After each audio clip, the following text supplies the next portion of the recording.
Chapter 21. Presentiments are strange things. And so are sympathies, and so are signs, and the three combined make one mystery, to which humanity has not yet found the key. I never laughed at presentiments in my life, because I have had strange ones of my own. Sympathies, I believe, exist.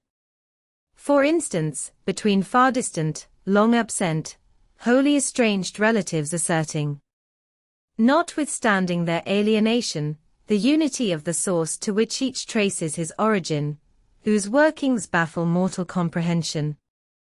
And signs, for aught we know, may be but the sympathies of nature with man. When I was a little girl, only 6 years old, I one night heard Bessie Levens say to Martha Abbott that she had been dreaming about a little child, and that to dream of children was a sure sign of trouble, either to one's self or one's kin. The saying might have worn out of my memory, had not a circumstance immediately followed which served indelibly to fix it there. The next day Bessie was sent for home to the deathbed of her little sister. Of late I had often recalled this saying and this incident, for during the past week scarcely a night had gone over my couch that had not brought with it a dream of an infant, which I sometimes hushed in my arms, sometimes dandled on my knee, sometimes watched playing with daisies on a lawn, or again, dabbling its hands in running water. It was a wailing child this night, and a laughing one the next. Now it nestled close to me, and now it ran from me. But whatever mood the apparition evinced, whatever aspect it wore, it failed not for 7 successive nights to meet me the moment I entered the land of slumber. I did not like this iteration of one idea, this strange recurrence of one image, and I grew nervous as bedtime approached and the hour of the vision drew near. It was from companionship with this baby phantom I had been roused on that moonlight night when I heard the cry. And it was on the afternoon of the day following I was summoned downstairs by a message that someone wanted me in Mrs. Fairfax's room. On repairing thither, I found a man waiting for me, having the appearance of a gentleman's servant. He was dressed in deep mourning, and the hat he held in his hand was surrounded with a crape band. "I dare say you hardly remember me, miss," he said, rising as I entered, "but my name is Leven. I lived coachman with Mrs. Reed when you were at Gateshead 8 or 9 years since, and I live there still." "Oh, Robert. How do you do? I remember you very well. You used to give me a ride sometimes on Miss Georgiana's bay pony. And how is Bessie? You are married to Bessie?" "Yes, miss. My wife is very hearty, thank you. She brought me another little one about 2 months since. We have 3 now, and both mother and child are thriving." "And are the family well at the house, Robert?" "I am sorry I can't give you better news of them, miss. They are very badly at present, in great trouble." "I hope no one is dead," I said, glancing at his black dress. "Mr. John died yesterday, was a week, at his chambers in London." "Mr. John?" "Yes." "And how does his mother bear it?" "Why, you see, Miss Eyre, it is not a common mishap. His life has been very wild. These last 3 years he gave himself up to strange ways, and his death was shocking. I heard from Bessie he was not doing well." "Doing well?" "He could not do worse. He ruined his health and his estate amongst the worst men and the worst women. He got into debt and into jail. His mother helped him out twice, but as soon as he was free he returned to his old companions and habits. His head was not strong. The knaves he lived amongst fooled him beyond anything I ever heard. He came down to Gateshead about 3 weeks ago, and wanted Mrs. to give up all to him. Mrs. refused. Her means have long been much reduced by his extravagance. So he went back again, and the next news was that he was dead. How he died, God knows. They say he killed himself. I was silent, the tidings were frightful. Robert Levin resumed. Mrs. had been out of health herself for some time. She had got very stout, but was not strong with it, and the loss of money and fear of poverty were quite breaking her down. The information about Mr. John's death, and the manner of it came too suddenly. It brought on a stroke. She was 3 days without speaking, but last Tuesday she seemed rather better. She appeared as if she wanted to say something, and kept making signs to my wife and mumbling. It was only yesterday morning, however, that Bessie understood she was pronouncing your name, and at last she made out the words, "Bring Jane, fetch Jane Eyre. I want to speak to her." Bessie is not sure whether she is in her right mind, or means anything by the words, but she told Miss Reed and Miss Georgiana, and advised them to send for you. The young ladies put it off at first, but their mother grew so restless and said, "Jane, Jane," so many times, that at last they consented. I left Gateshead yesterday, and if you can get ready, miss, I should like to take you back with me early tomorrow morning. Yes, Robert, I shall be ready. It seems to me that I ought to go. I think so too. Miss Bessie said she was sure you would not refuse, but I suppose you will have to ask leave before you can get off.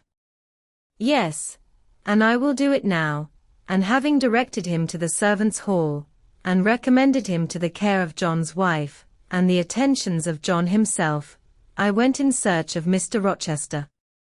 He was not in any of the lower rooms, he was not in the yard, the stables, or the grounds. I asked Mrs. Fairfax if she had seen him. Yes. She believed he was playing billiards with Miss Ingram. To the billiard room I hastened. The click of balls and the hum of voices resounded thence. Mr. Rochester, Miss Ingram, the 2 Misses Eshton, and their admirers, were all busied in the game. It required some courage to disturb so interesting a party. My errand, however, was one I could not defer, so I approached the master where he stood at Miss Ingram's side. She turned as I drew near, and looked at me haughtily. Her eyes seemed to demand, "What can the creeping creature want now?" And when I said, in a low voice, "Mr. Rochester," she made a movement as if tempted to order me away. I remember her appearance at the moment. It was very graceful, and very striking. She wore a morning robe of sky-blue crepe. A gauzy azure scarf was twisted in her hair. She had been all animation with the game, and irritated pride did not lower the expression of her haughty lineaments. "Does that person want you?" she inquired of Mr. Rochester, and Mr. Rochester turned to see who the person was. He made a curious grimace, one of his strange and equivocal demonstrations, threw down his cue, and followed me from the room. "Well, Jane," he said, as he rested his back against the schoolroom door, which he had shut. "If you please, sir, I want leave of absence for a week or 2. What to do? Where to go? To see a sick lady who has sent for me." "What sick lady? Where does she live?" "At Gateshead, in Shire." "Shire? That is 100 miles off. Who may she be that sends for people to see her that distance?" "Her name is Reed, Sir Mrs. Reed." "Reed of Gateshead?" "There was a Reed of Gateshead, a magistrate." "It is his widow, sir." "And what have you to do with her?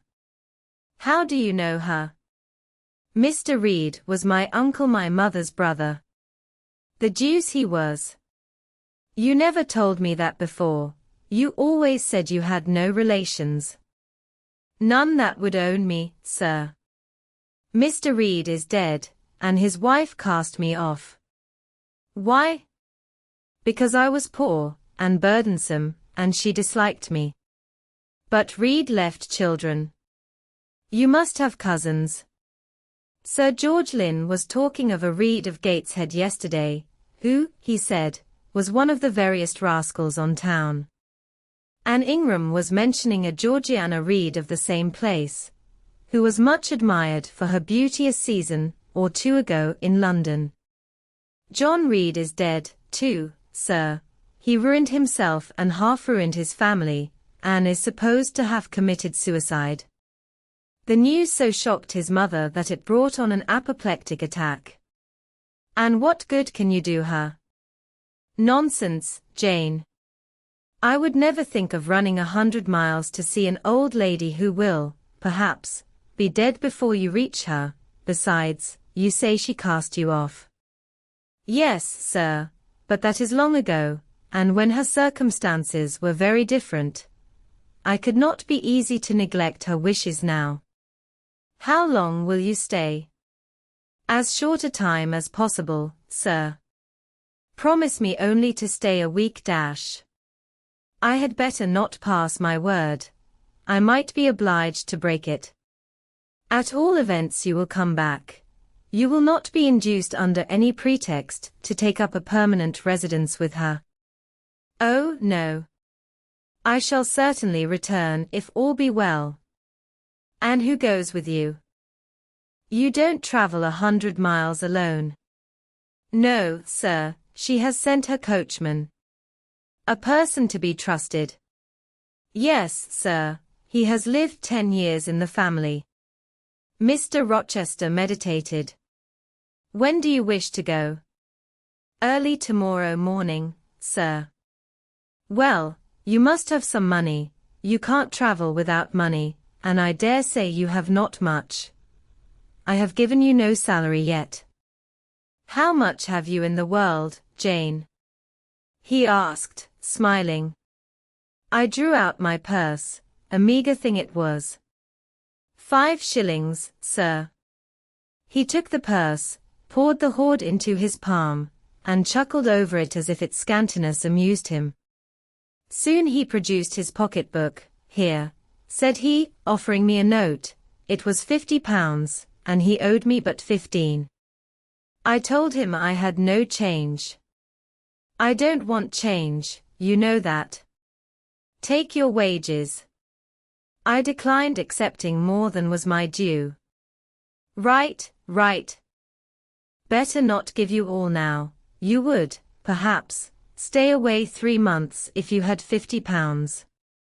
There are 10, is it not plenty? Yes, sir, but now you owe me 5. Come back for it, then. I am your banker for £40. Mr. Rochester, I may as well mention another matter of business to you while I have the opportunity. Matter of business? I am curious to hear it. You have as good as informed me, sir, that you are going shortly to be married. Yes, what then? In that case, sir, Adele ought to go to school. I am sure you will perceive the necessity of it. To get her out of my bride's way, who might otherwise walk over her rather too emphatically. There's sense in the suggestion, not a doubt of it.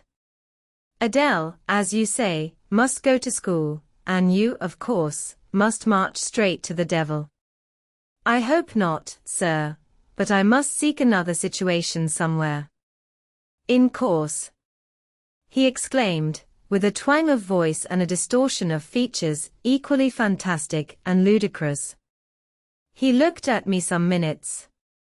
And old Madam Reed, or the Misses, her daughters, will be solicited by you to seek a place, I suppose. No, sir. I am not on such terms with my relatives as would justify me in asking favors of them, but I shall advertise. You shall walk up the pyramids of Egypt. He growled. At your peril you advertise. I wish I had only offered you a sovereign instead of £10. Give me back £9, Jane, I've a use for it. And so have I, sir, I returned, putting my hands and my purse behind me. I could not spare the money on any account. Little niggard, said he, refusing me a pecuniary request. "Give me £5, Jane." "Not 5 shillings, sir, nor 5 pence. Just let me look at the cash." "No, sir, you are not to be trusted." "Jane." "Sir." "Promise me one thing." "I'll promise you anything, sir, that I think I am likely to perform. Not to advertise, and to trust this quest of a situation to me. I'll find you one in time. I shall be glad so to do, sir, if you, in your turn, will promise that I and Adele shall be both safe out of the house before your bride enters it." "Very well. Very well. I'll pledge my word on it." "You go tomorrow, then?" "Yes, sir, early." "Shall you come down to the drawing-room after dinner?" "No, sir, I must prepare for the journey." "Then you and I must bid goodbye for a little while." "I suppose so, sir." "And how do people perform that ceremony of parting, Jane? Teach me. I'm not quite up to it." "They say, farewell, or any other form they prefer." "Then say it." "Farewell, Mr. Rochester, for the present." "What must I say?" "The same, if you like, sir." "Farewell, Miss Eyre, for the present, is that all?" "Yes." "It seems stingy, to my notions, and dry and unfriendly. I should like something else, a little addition to the right. If one shook hands, for instance, but no, that would not content me either." "So you'll do no more than say farewell, Jane?" "It is enough, sir. As much goodwill may be conveyed in one hearty word as in many." "Very likely, but it is blank and cool farewell."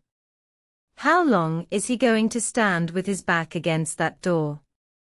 I asked myself. I want to commence my packing. The dinner bell rang, and suddenly away he bolted, without another syllable. I saw him no more during the day, and was off before he had risen in the morning. I reached the lodge at Gateshead about 5 o'clock in the afternoon of the 1st of May. I stepped in there before going up to the hall. It was very clean and neat. The ornamental windows were hung with little white curtains. The floor was spotless. The grate and fire irons were burnished bright, and the fire burnt clear. Bessie sat on the hearth, nursing her last-born, and Robert and his sister played quietly in a corner. "Bless you! I knew you would come," exclaimed Mrs. Levin as I entered. "Yes, Bessie," said I, after I had kissed her, "and I trust one am not too late. How is Mrs. Reed? Alive still, I hope?" "Yes, she is alive, and more sensible and collected than she was. The doctor says she may linger a week or 2 yet, but he hardly thinks she will finally recover." "Has she mentioned me lately?" "She was talking of you only this morning, and wishing you would come, but she is sleeping now, or was 10 minutes ago, when I was up at the house. She generally lies in a kind of lethargy all the afternoon, and wakes up about 6 or 7. Will you rest yourself here an hour, miss, and then I will go up with you?" Robert here entered, and Bessie laid her sleeping child in the cradle and went to welcome him. Afterwards, she insisted on my taking off my bonnet and having some tea. For she said I looked pale and tired. I was glad to accept her hospitality, and I submitted to be relieved of my traveling garb, just as passively as I used to let her undress me when a child. Old times crowded fast back on me as I watched her bustling about setting out the tea tray with her best china, cutting bread and butter, toasting a tea cake, and, between whiles, giving little Robert or Jane an occasional tap or push, just as she used to give me in former days. Bessie had retained her quick temper, as well as her light foot and good looks. Tea ready, I was going to approach the table, but she desired me to sit still, quite in her old peremptory tones. "I must be served at the fireside," she said, and she placed before me a little round stand with my cup and a plate of toast. Absolutely, as she used to accommodate me, with some privately purloined dainty on a nursery chair, and I smiled and obeyed her as in bygone days. She wanted to know if I was happy at Thornfield Hall, and what sort of a person the mistress was, and when I told her there was only a master, whether he was a nice gentleman, and if I liked him. I told her he was rather an ugly man, but quite a gentleman, and that he treated me kindly, and I was content. Then I went on to describe to her the gay company that had lately been staying at the house, and to these details Bessie listened with interest. They were precisely of the kind she relished. In such conversation an hour was soon gone. Bessie restored to me my bonnet, etc., and accompanied by her, I quitted the lodge for the hall. It was also accompanied by her that I had, nearly 9 years ago, walked down the path I was now ascending. On a dark, misty, raw morning in January, I had left a hostile roof with a desperate and embittered heart, a sense of outlawry, and almost of reprobation, to seek the chilly harbourage of Lowood. That bourne so far away and unexplored. The same hostile roof now again rose before me. My prospects were doubtful yet, and I had yet an aching heart. I still felt as a wanderer on the face of the earth, but I experienced firmer trust in myself and my own powers, and less withering dread of oppression. The gaping wound of my wrongs, too, was now quite healed, and the flame of resentment extinguished. "You shall go into the breakfast-room first," said Bessie, as she preceded me through the hall. "The young ladies will be there." In another moment I was within that apartment. There was every article of furniture looking just as it did on the morning I was first introduced to Mr. Brocklehurst. The very rug he had stood upon still covered the hearth. Glancing at the bookcases, I thought I could distinguish the 2 volumes of Bewick's British Birds occupying their old place on the 3rd shelf. And Gulliver's Travels and the Arabian Nights ranged just above. The inanimate objects were not changed, but the living things had altered past recognition.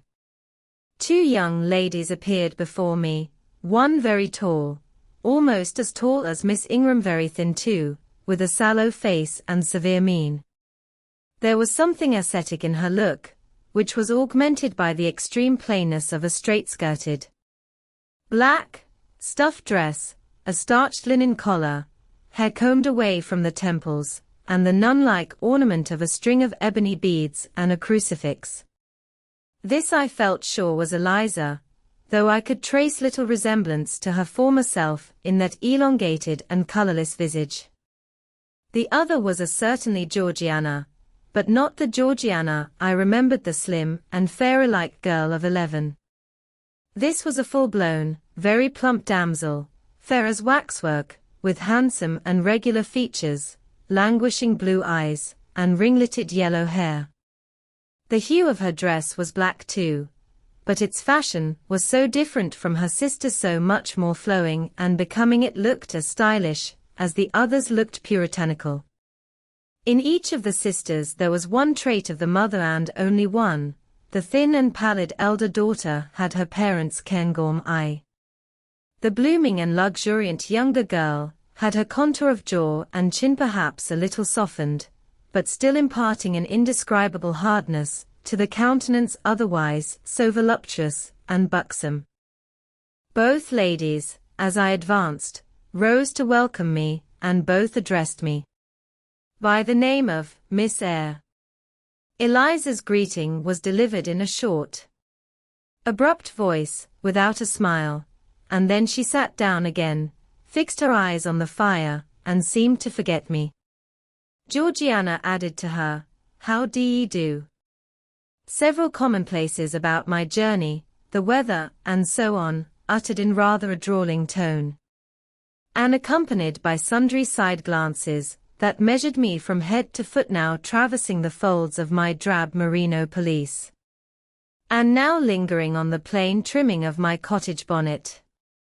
Young ladies have a remarkable way of letting you know that they think you a quiz, without actually saying the words. A certain superciliousness of look, coolness of manner, nonchalance of tone, express fully their sentiments on the point, without committing them by any positive rudeness, in word or deed. A sneer, however, whether covert or open, had now no longer that power over me it once possessed, as I sat between my cousins. I was surprised to find how easy I felt under the total neglect of the one, and the semi-sarcastic attentions of the other. Eliza did not mortify, nor Georgiana ruffle me. The fact was, I had other things to think about. Within the last few months feelings had been stirred in me so much more potent than any they could raise, pains and pleasures so much more acute and exquisite had been excited than any it was in their power to inflict or bestow, that theirs gave me no concern either for good or bad. "How is Mrs. Reed?" I asked soon, looking calmly at Georgiana, who thought fit to bridle at the direct address, as if it were an unexpected liberty. "Mrs. Reed? Ah?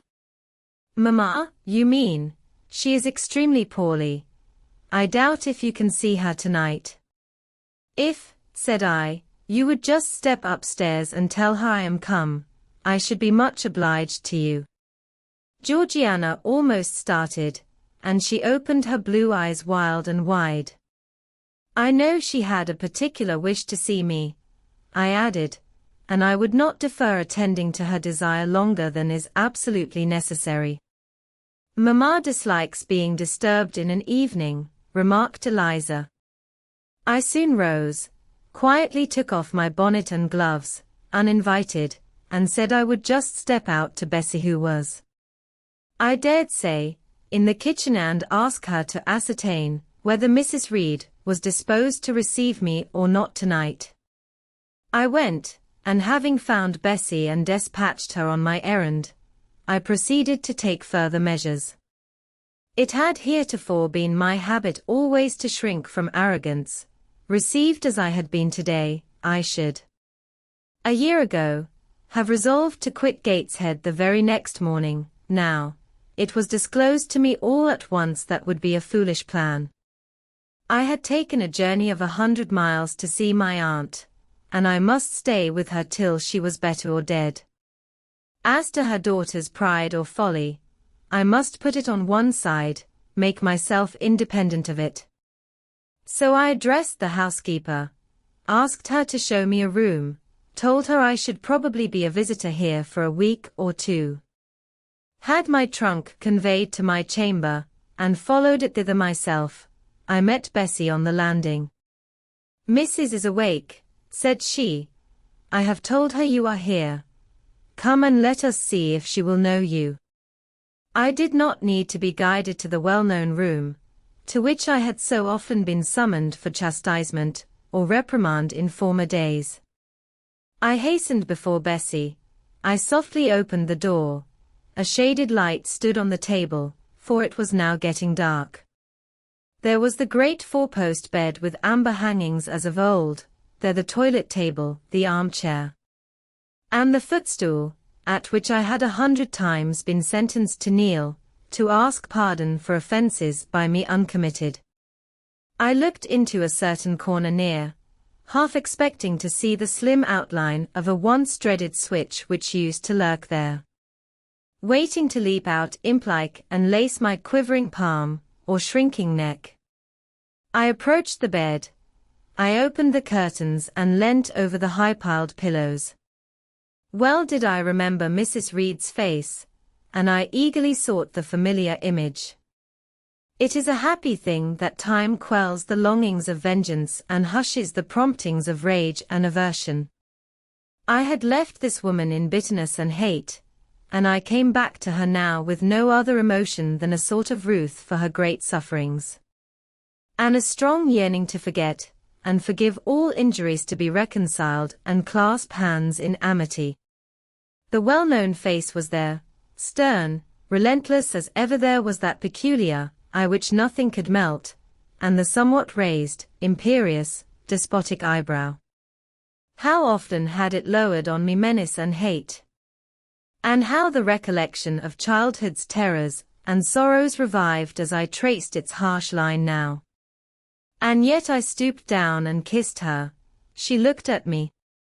"Is this Jane Eyre?" she said. "Yes, Aunt Reed." "How are you, dear aunt?" I had once vowed that I would never call her aunt again. I thought it no sin to forget and break that vow now. My fingers had fastened on her hand which lay outside the sheet. Had she pressed mine kindly, I should at that moment have experienced true pleasure. But unimpressionable natures are not so soon softened, nor are natural antipathies so readily eradicated.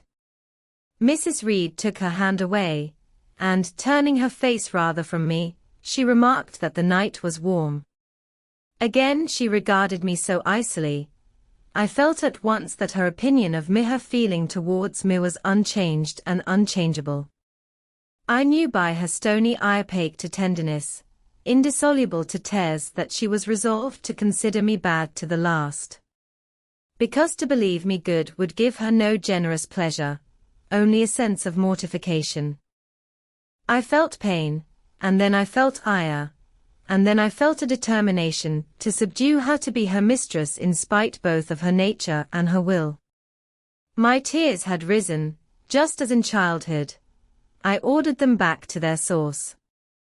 I brought a chair to the bed head. I sat down and leaned over the pillow. "You sent for me," I said, "and I am here, and it is my intention to stay till I see how you get on." "Oh, of course. You have seen my daughters?" "Yes." "Well, you may tell them I wish you to stay till I can talk some things over with you I have on my mind. Tonight it is too late, and I have a difficulty in recalling them." The wandering look and changed utterance told what wreck had taken place in her once vigorous frame. Turning restlessly, she drew the bedclothes round her, my elbow, resting on a corner of the quilt, fixed it down. She was at once irritated. "Sit up," said she. "Don't annoy me with holding the clothes fast." "Are you Jane Eyre?" "I am Jane Eyre. I have had more trouble with that child than any one would believe. Such a burden to be left on my hands, and so much annoyance as she caused me, daily and hourly, with her incomprehensible disposition, and her sudden starts of temper, and her continual, unnatural watchings of one's movements. I declare she talked to me once like something mad, or like a fiend. No child ever spoke or looked as she did. I was glad to get her away from the house. What did they do with her at Lowood? The fever broke out there, and many of the pupils died. She, however, did not die, but I said she did. I wish she had died." "A strange wish, Mrs. Reed. Why do you hate her so?" "I had a dislike to her mother always, for she was my husband's only sister, and a great favorite with him. He opposed the family's disowning her when she made her low marriage, and when news came of her death, he wept like a simpleton. He would send for the baby, though I entreated him rather to put it out to nurse and pay for its maintenance. I hated it the first time I set my eyes on it, a sickly, whining, pining thing. It would wail in its cradle all night long, not screaming heartily like any other child, but whimpering and moaning. Reed pitied it, and he used to nurse it and notice it as if it had been his own, more, indeed, than he ever noticed his own at that age. He would try to make my children friendly to the little beggar. The darlings could not bear it, and he was angry with them when they showed their dislike. In his last illness, he had it brought continually to his bedside, and but an hour before he died, he bound me by vow to keep the creature. I would as soon have been charged with a pauper brat out of a workhouse, but he was weak, naturally weak. John does not at all resemble his father, and I am glad of it. John is like me, and like my brothers he is quite a Gibson. Oh, I wish he would cease tormenting me with letters for money. I have no more money to give him, we are getting poor. I must send away half the servants and shut up part of the house, or let it off. I can never submit to do that yet. How are we to get on? 2/3 of my income goes in paying the interest of mortgages. John gambles dreadfully, and always loses, poor boy. He is beset by sharpers. John is sunk and degraded, his look is frightful, I feel ashamed for him when I see him. She was getting much excited. I think I had better leave her now, said I to Bessie, who stood on the other side of the bed. Perhaps you had, miss, but she often talks in this way towards night. In the morning she is calmer. I rose. Stop, exclaimed Mrs. Reed, there is another thing I wished to say.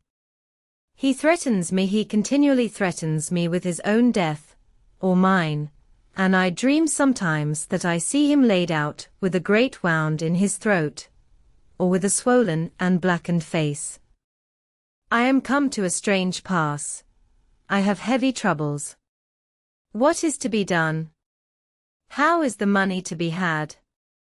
Bessie now endeavored to persuade her to take a sedative draught. She succeeded with difficulty.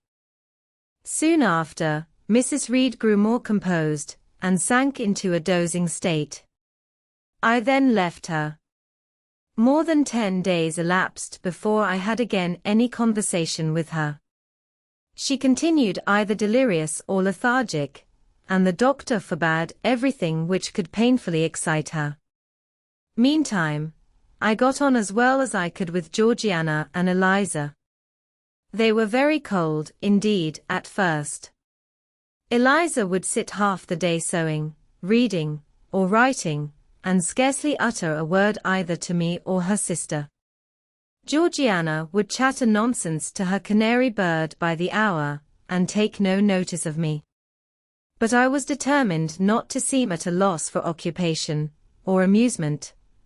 I had brought my drawing materials with me, and they served me for both.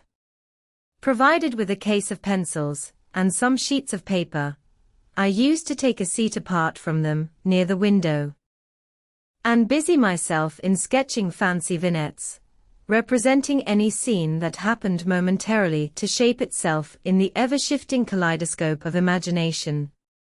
A glimpse of sea between two rocks, the rising moon, and a ship crossing its disk, a group of reeds and water flags, and a naiad's head, crowned with lotus flowers, rising out of them, an elf sitting in a hedge sparrow's nest, under a wreath of hawthorn bloom. One morning I fell to sketching a face. What sort of a face it was to be, I did not care or know. I took a soft black pencil, gave it a broad point, and worked away. Soon I had traced on the paper a broad and prominent forehead, and a square lower outline of visage. That contour gave me pleasure. My fingers proceeded actively to fill it with features. Strongly marked horizontal eyebrows must be traced under that brow. Then followed, naturally, a well-defined nose, with a straight ridge and full nostrils, then a flexible-looking mouth, by no means narrow, then a firm chin, with a decided cleft down the middle of it. Of course, some black whiskers were wanted, and some jetty hair, tufted on the temples, and waved above the forehead. Now for the eyes. I had left them to the last, because they required the most careful working. I drew them large. I shaped them well. The eyelashes I traced long and somber, the irids lustrous and large. Good. But not quite the thing, I thought, as I surveyed the effect. They want more force and spirit, and I wrought the shades blacker, that the lights might flash more brilliantly. A happy touch, or two secured success. There, I had a friend's face under my gaze, and what did it signify that those young ladies turned their backs on me? I looked at it. I smiled at the speaking likeness. I was absorbed and content. "Is that a portrait of someone you know?" asked Eliza, who had approached me unnoticed. I responded that it was merely a fancy head, and hurried it beneath the other sheets. Of course, I lied. It was, in fact, a very faithful representation of Mr. Rochester. But what was that to her, or to anyone but myself? Georgiana also advanced to look. The other drawings pleased her much, but she called that an ugly man. They both seemed surprised at my skill. I offered to sketch their portraits, and each, in turn, sat for a pencil outline. Then Georgiana produced her album. I promised to contribute a watercolor drawing. This put her at once into good humor. She proposed a walk in the grounds. Before we had been out 2 hours, we were deep in a confidential conversation. She had favored me with a description of the brilliant winter she had spent in London 2 seasons ago, of the admiration she had there excited, the attention she had received. And I even got hints of the titled conquest she had made. In the course of the afternoon and evening these hints were enlarged on, various soft conversations were reported, and sentimental scenes represented, and, in short, a volume of a novel of fashionable life was that day improvised by her for my benefit. The communications were renewed from day to day. They always ran on the same theme: herself, her loves and woes. It was strange she never once adverted either to her mother's illness, or her brother's death, or the present gloomy state of the family prospects. Her mind seemed wholly taken up with reminiscences of past gaiety, and aspirations after dissipations to come. She passed about 5 minutes each day in her mother's sick room, and no more. Eliza still spoke little. She had evidently no time to talk. I never saw a busier person than she seemed to be, yet it was difficult to say what she did, or rather, to discover any result of her diligence. She had an alarm to call her up early. I know not how she occupied herself before breakfast, but after that meal she divided her time into regular portions, and each hour had its allotted task. 3 times a day she studied a little book, which I found, on inspection, was a common prayer book. I asked her once what was the great attraction of that volume, and she said, the rubric. 3 hours she gave to stitching, with gold thread, the border of a square crimson cloth, almost large enough for a carpet. In answer to my inquiries after the use of this article, she informed me it was a covering for the altar of a new church lately erected near Gateshead.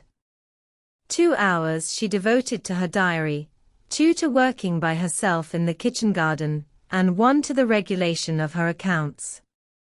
She seemed to want no company, no conversation. I believe she was happy in her way.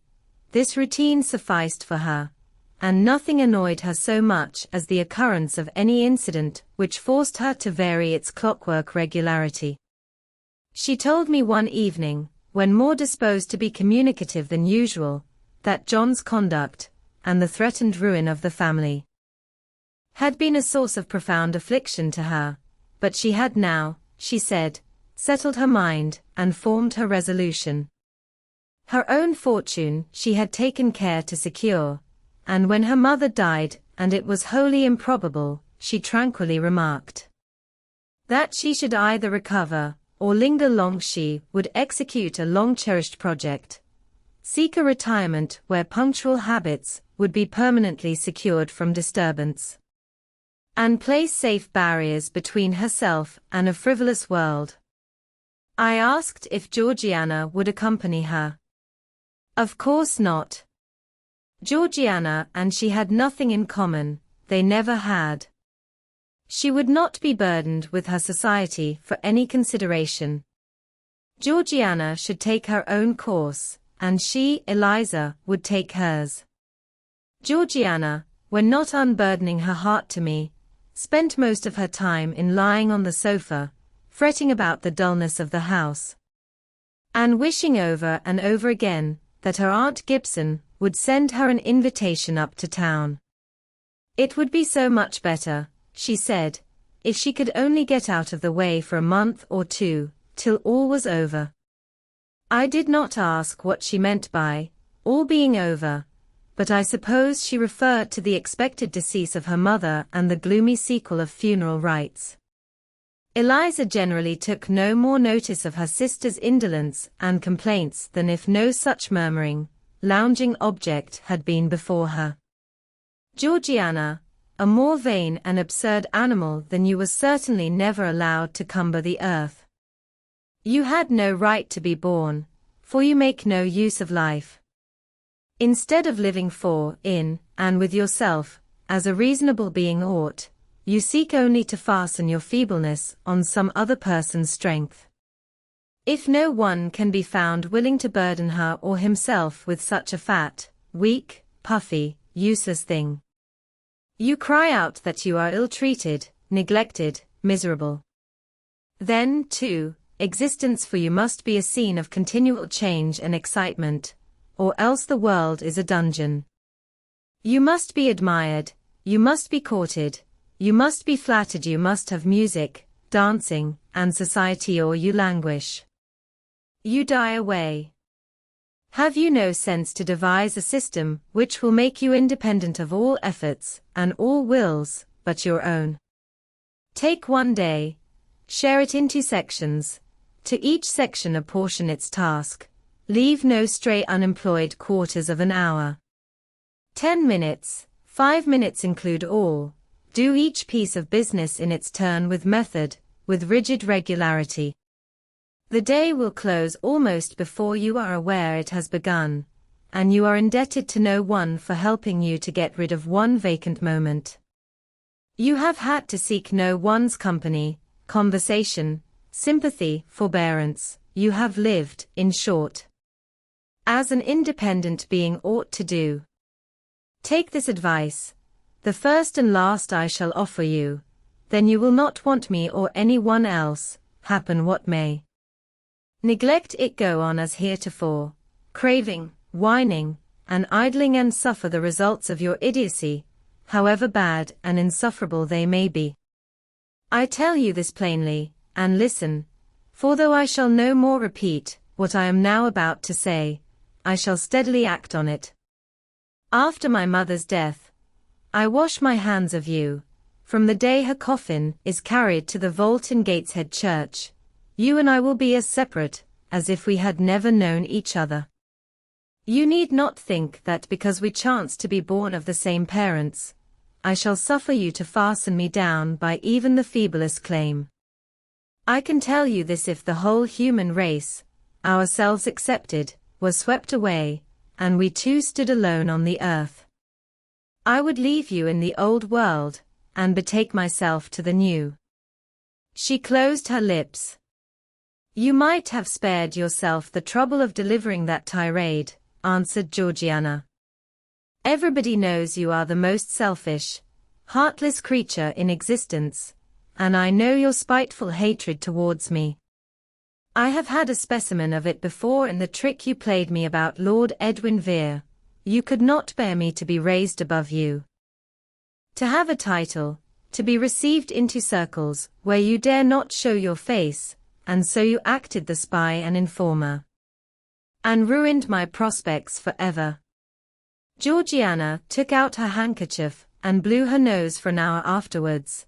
Eliza sat cold, impassible, and assiduously industrious. True, generous feeling is made small account of by some, but here were two natures rendered, the one intolerably acrid, the other despicably savourless for the want of it. Feeling without judgment is a washy draught indeed, but judgment untempered by feeling is too bitter and husky a morsel for human deglutition. It was a wet and windy afternoon.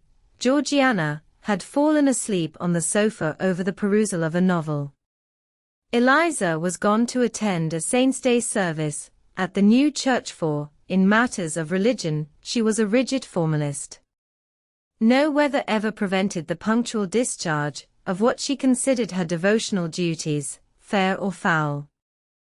She went to church thrice every Sunday, and as often on weekdays as there were prayers. I bethought myself to go upstairs and see how the dying woman sped, who lay there almost unheeded. The very servants paid her but a remittent attention. The hired nurse, being little looked after, would slip out of the room whenever she could. Bessie was faithful, but she had her own family to mind, and could only come occasionally to the hall. I found the sick room unwatched, as I had expected. No nurse was there. The patient lay still, and seemingly lethargic, her livid face sunk in the pillows. The fire was dying in the grate. I renewed the fuel, rearranged the bedclothes, gazed a while on her who could not now gaze on me, and then I moved away to the window. The rain beat strongly against the panes, the wind blew tempestuously. One lies there, I thought, who will soon be beyond the war of earthly elements. Whither will that spirit now struggling to quit its material tenement flit, when at length released? In pondering the great mystery, I thought of Helen Burns, recalled her dying words, her faith, her doctrine of the equality of disembodied souls. I was still listening in thought to her well-remembered tone, still picturing her pale and spiritual aspect, her wasted face and sublime gaze, as she lay on her placid deathbed, and whispered her longing to be restored to her divine Father's bosom, when a feeble voice murmured from the couch behind, "Who is that?" I knew Mrs. Reed had not spoken for days. Was she reviving? I went up to her. "It is I, Aunt Reed." "Who I?" was her answer. "Who are you?" Looking at me with surprise and a sort of alarm, but still not wildly. "You are quite a stranger to me. Where is Bessie?" "She is at the lodge, Aunt." "Aunt," she repeated. "Who calls me aunt?" "You are not one of the Gibsons, and yet I know you. That face, and the eyes and forehead, are quite familiar to me. You are like Jane Eyre." I said nothing. I was afraid of occasioning some shock by declaring my identity. "Yet," said she, "I am afraid it is a mistake. My thoughts deceive me. I wish to see Jane Eyre, and I fancy a likeness where none exists. Besides, in 8 years she must be so changed." I now gently assured her that I was the person she supposed and desired me to be, and seeing that I was understood, and that her senses were quite collected, I explained how Bessie had sent her husband to fetch me from Thornfield. "I am very ill, I know," she said ere long.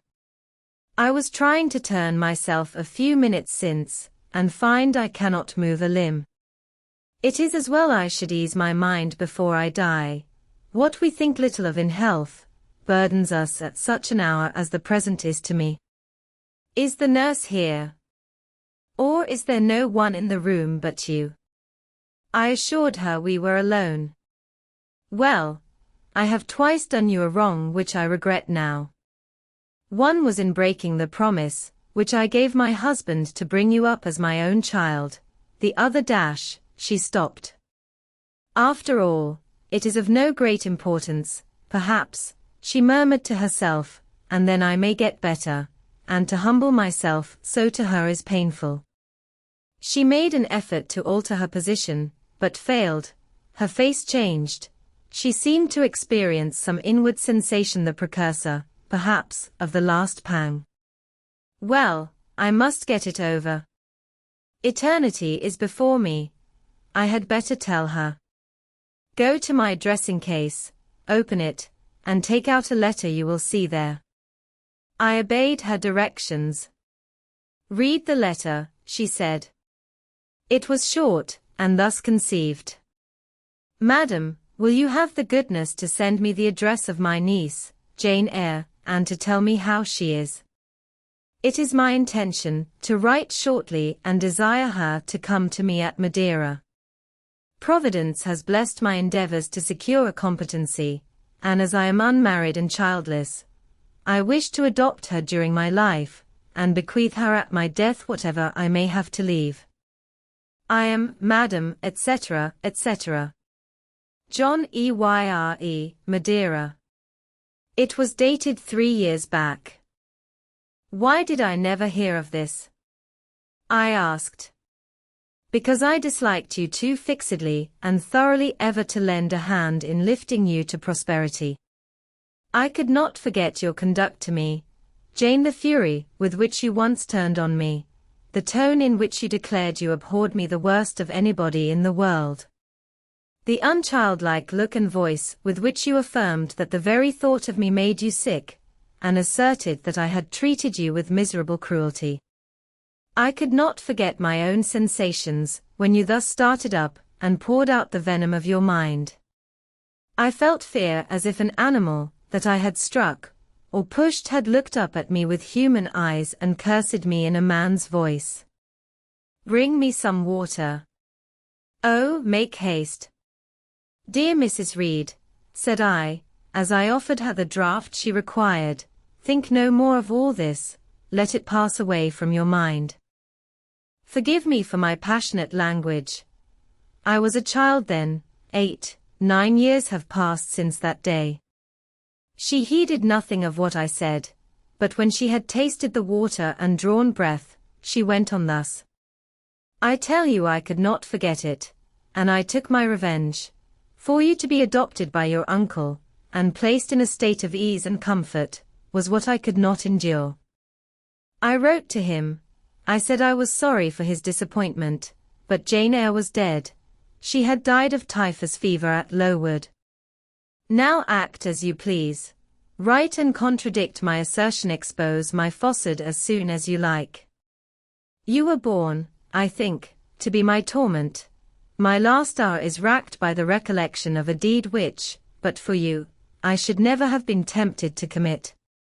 If you could but be persuaded to think no more of it, aunt, and to regard me with kindness and forgiveness.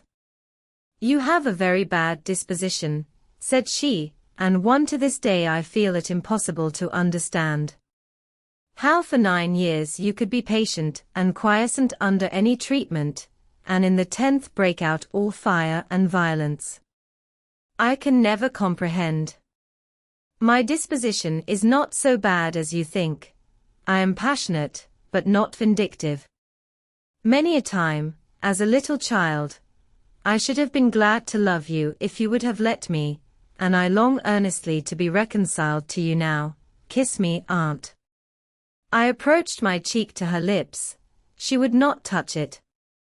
She said I oppressed her by leaning over the bed, and again demanded water. As I laid her down I raised her and supported her on my arm, while she drank I covered her ice-cold and clammy hand with mine.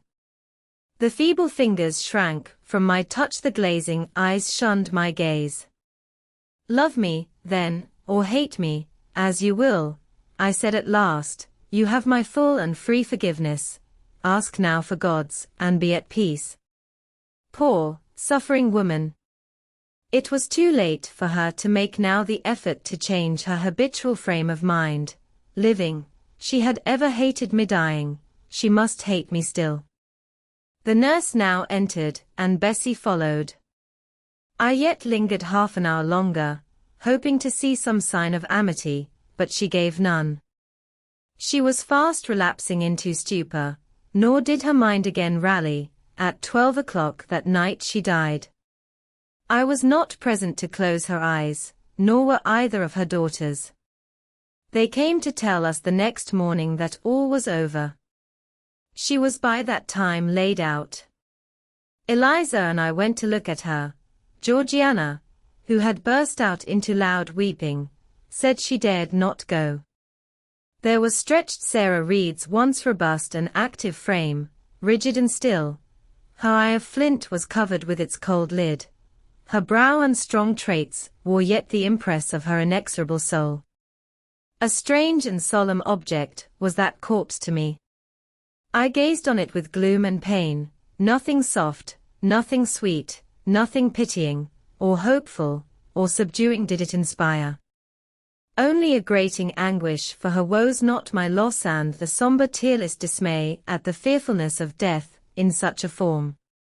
Eliza surveyed her parent calmly. With her constitution she should have lived to a good old age. Her life was shortened by trouble. And then a spasm constricted her mouth for an instant. As it passed away she turned and left the room, and so did I. Neither of us had dropped a tear. Chapter 22. Mr. Rochester had given me but 1 week's leave of absence, yet a month elapsed before I quitted Gateshead. I wished to leave immediately after the funeral, but Georgiana entreated me to stay till she could get off to London, whither she was now at last invited by her uncle, Mr. Gibson, who had come down to direct his sister's interment and settle the family affairs. Georgiana said she dreaded being left alone with Eliza. From her she got neither sympathy in her dejection, support in her fears, nor aid in her preparations. So I bore with her feeble-minded wailings and selfish lamentations as well as I could, and did my best in sewing for her and packing her dresses. It is true that while I worked, she would idle, and I thought to myself, if you and I were destined to live always together, cousin, we would commence matters on a different footing. I should not settle tamely down into being the forbearing party. I should assign you your share of labor, and compel you to accomplish it, or else it should be left undone. I should insist, also, on your keeping some of those drawling, half insincere complaints hushed in your own breast. It is only because our connection happens to be very transitory, and comes at a peculiarly mournful season, that I consent thus to render it so patient and compliant on my part. At last I saw Georgiana off, but now it was Eliza's turn to request me to stay another week. Her plans required all her time and attention, she said. She was about to depart for some unknown bourne, and all day long she stayed in her own room, her door bolted within, filling trunks, emptying drawers, burning papers, and holding no communication with any one. She wished me to look after the house, to see callers, and answer notes of condolence. One morning she told me I was at liberty. And, she added, I am obliged to you for your valuable services and discreet conduct. There is some difference between living with such an one as you and with Georgiana. You perform your own part in life and burden no one. Tomorrow, she continued, I set out for the continent. I shall take up my abode in a religious house near Lisle, a nunnery you would call it. There I shall be quiet and unmolested. I shall devote myself for a time to the examination of the Roman Catholic dogmas, and to a careful study of the workings of their system. If I find it to be, as I half suspect it is, the one best calculated to ensure the doing of all things decently and in order, I shall embrace the tenets of Rome and probably take the veil. I neither expressed surprise at this resolution nor attempted to dissuade her from it. The vocation will fit you to a hair, I thought, much good may it do you. When we parted, she said, Goodbye, cousin Jane Eyre. I wish you well, you have some sense.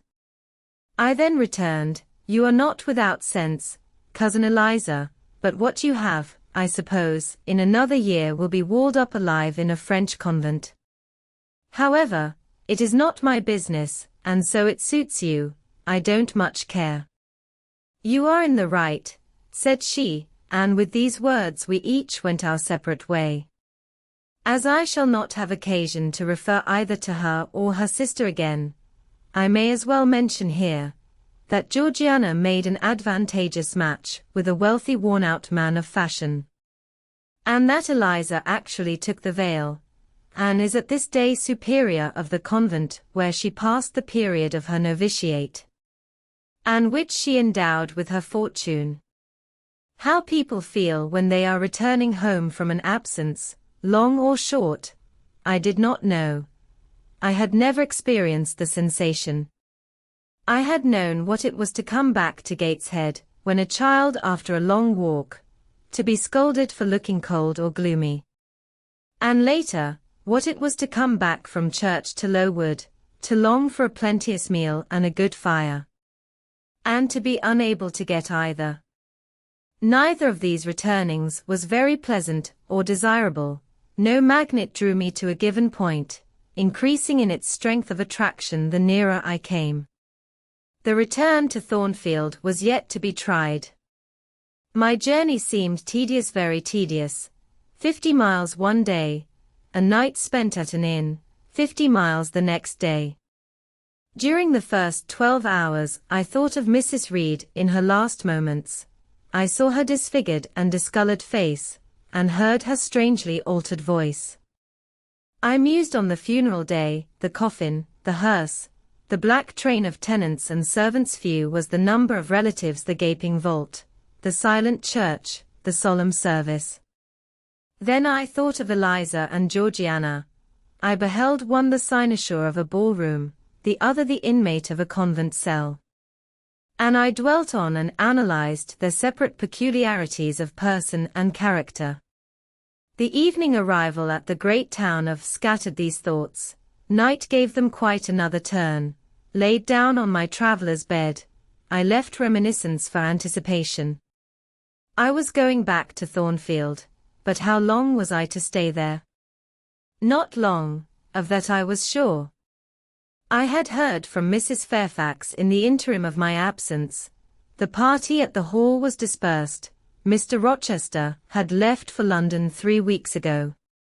But he was then expected to return in a fortnight. Mrs. Fairfax surmised that he was gone to make arrangements for his wedding, as he had talked of purchasing a new carriage. She said the idea of his marrying Miss Ingram still seemed strange to her, but from what everybody said, and from what she had herself seen, she could no longer doubt that the event would shortly take place. "You would be strangely incredulous if you did doubt it," was my mental comment.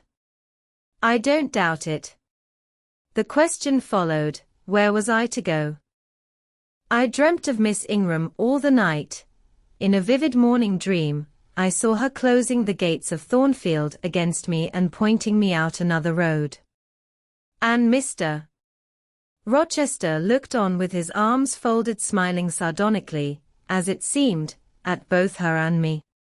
I had not notified to Mrs. Fairfax the exact day of my return, for I did not wish either car or carriage to meet me at Millcote. I proposed to walk the distance quietly by myself, and very quietly, after leaving my box in the ostler's care. Did I slip away from the George Inn, about 6 o'clock of a June evening, and take the old road to Thornfield. A road which lay chiefly through fields, and was now little frequented. It was not a bright or splendid summer evening, though fair and soft. The haymakers were at work all along the road. And the sky, though far from cloudless, was such as promised well for the future. Its blue, where blue was visible, was mild and settled, and its cloud strata high and thin. The west, too, was warm. No watery gleam chilled it seemed as if there was a fire lit, an altar burning behind its screen of marbled vapor, and out of apertures shone a golden redness.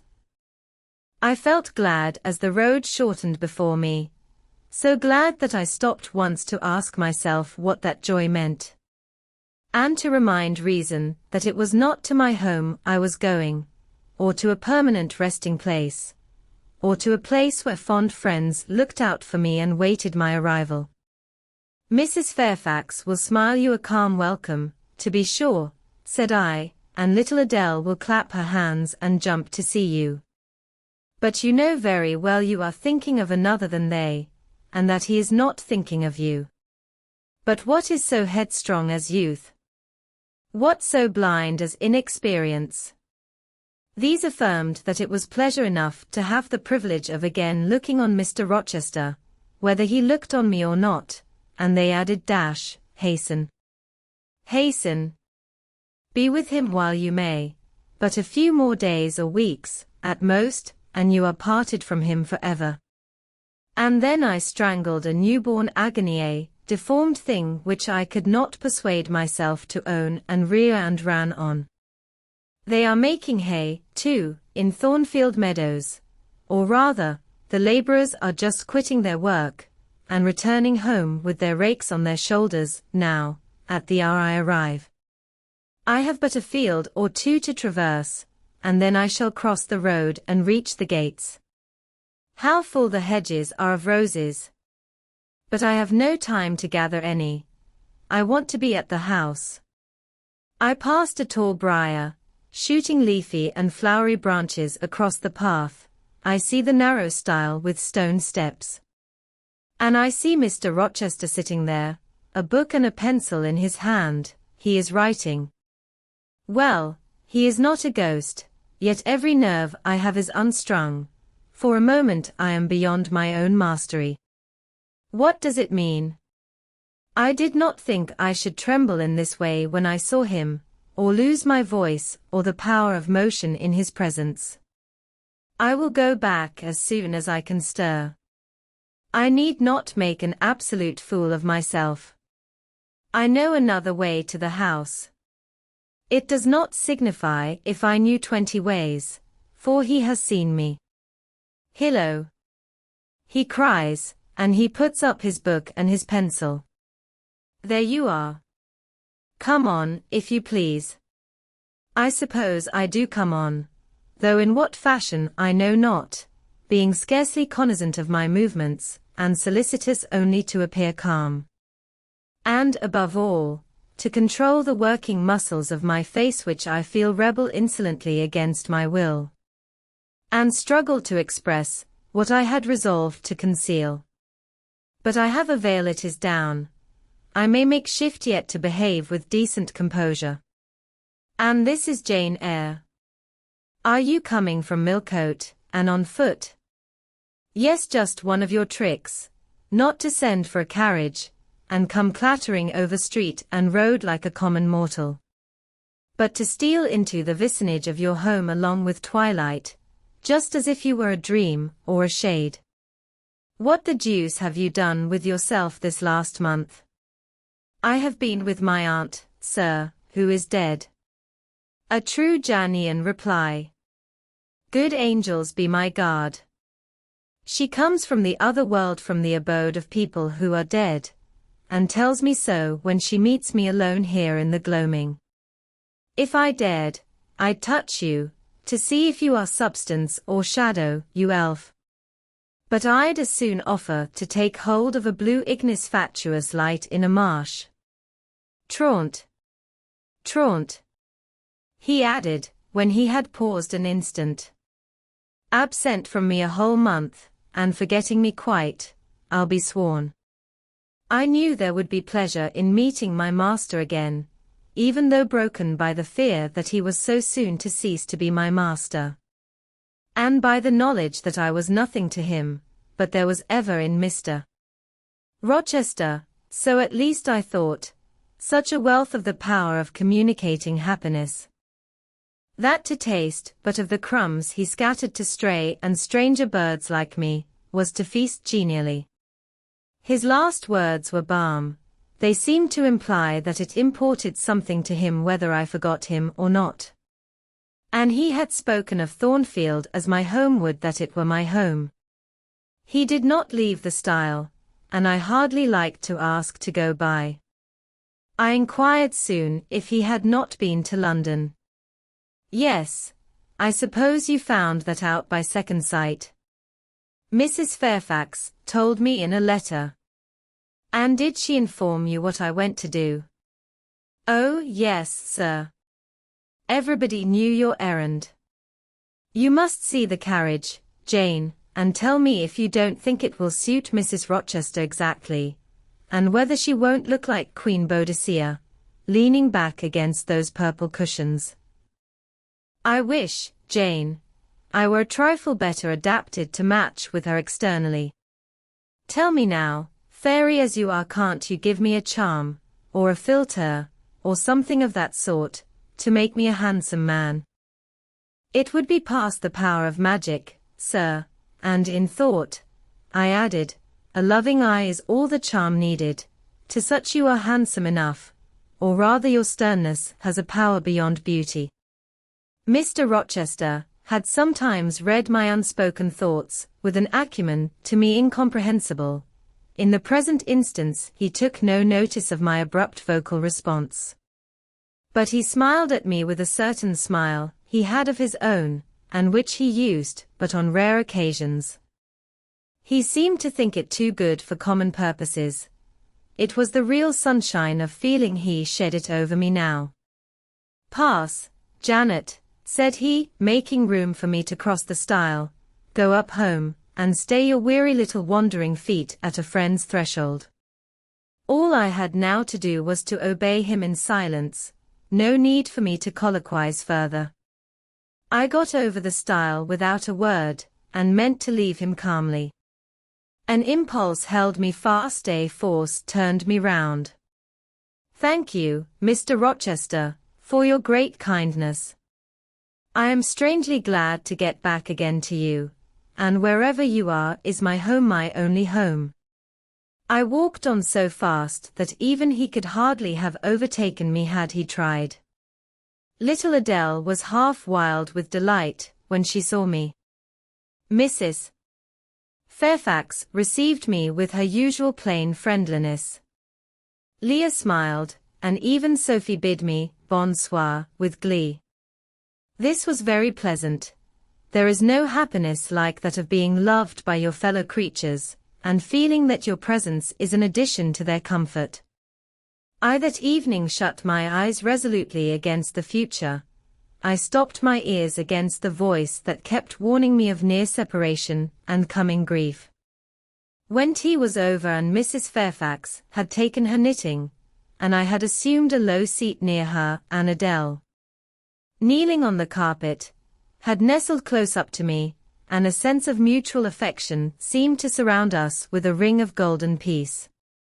I uttered a silent prayer that we might not be parted far or soon, but when, as we thus sat, Mr. Rochester entered, unannounced, and looking at us, seemed to take pleasure in the spectacle of a group so amicable, when he said he supposed the old lady was all right now that she had got her adopted daughter back again, and added that he saw Adele was prête à croquer sa petite maman anglaise.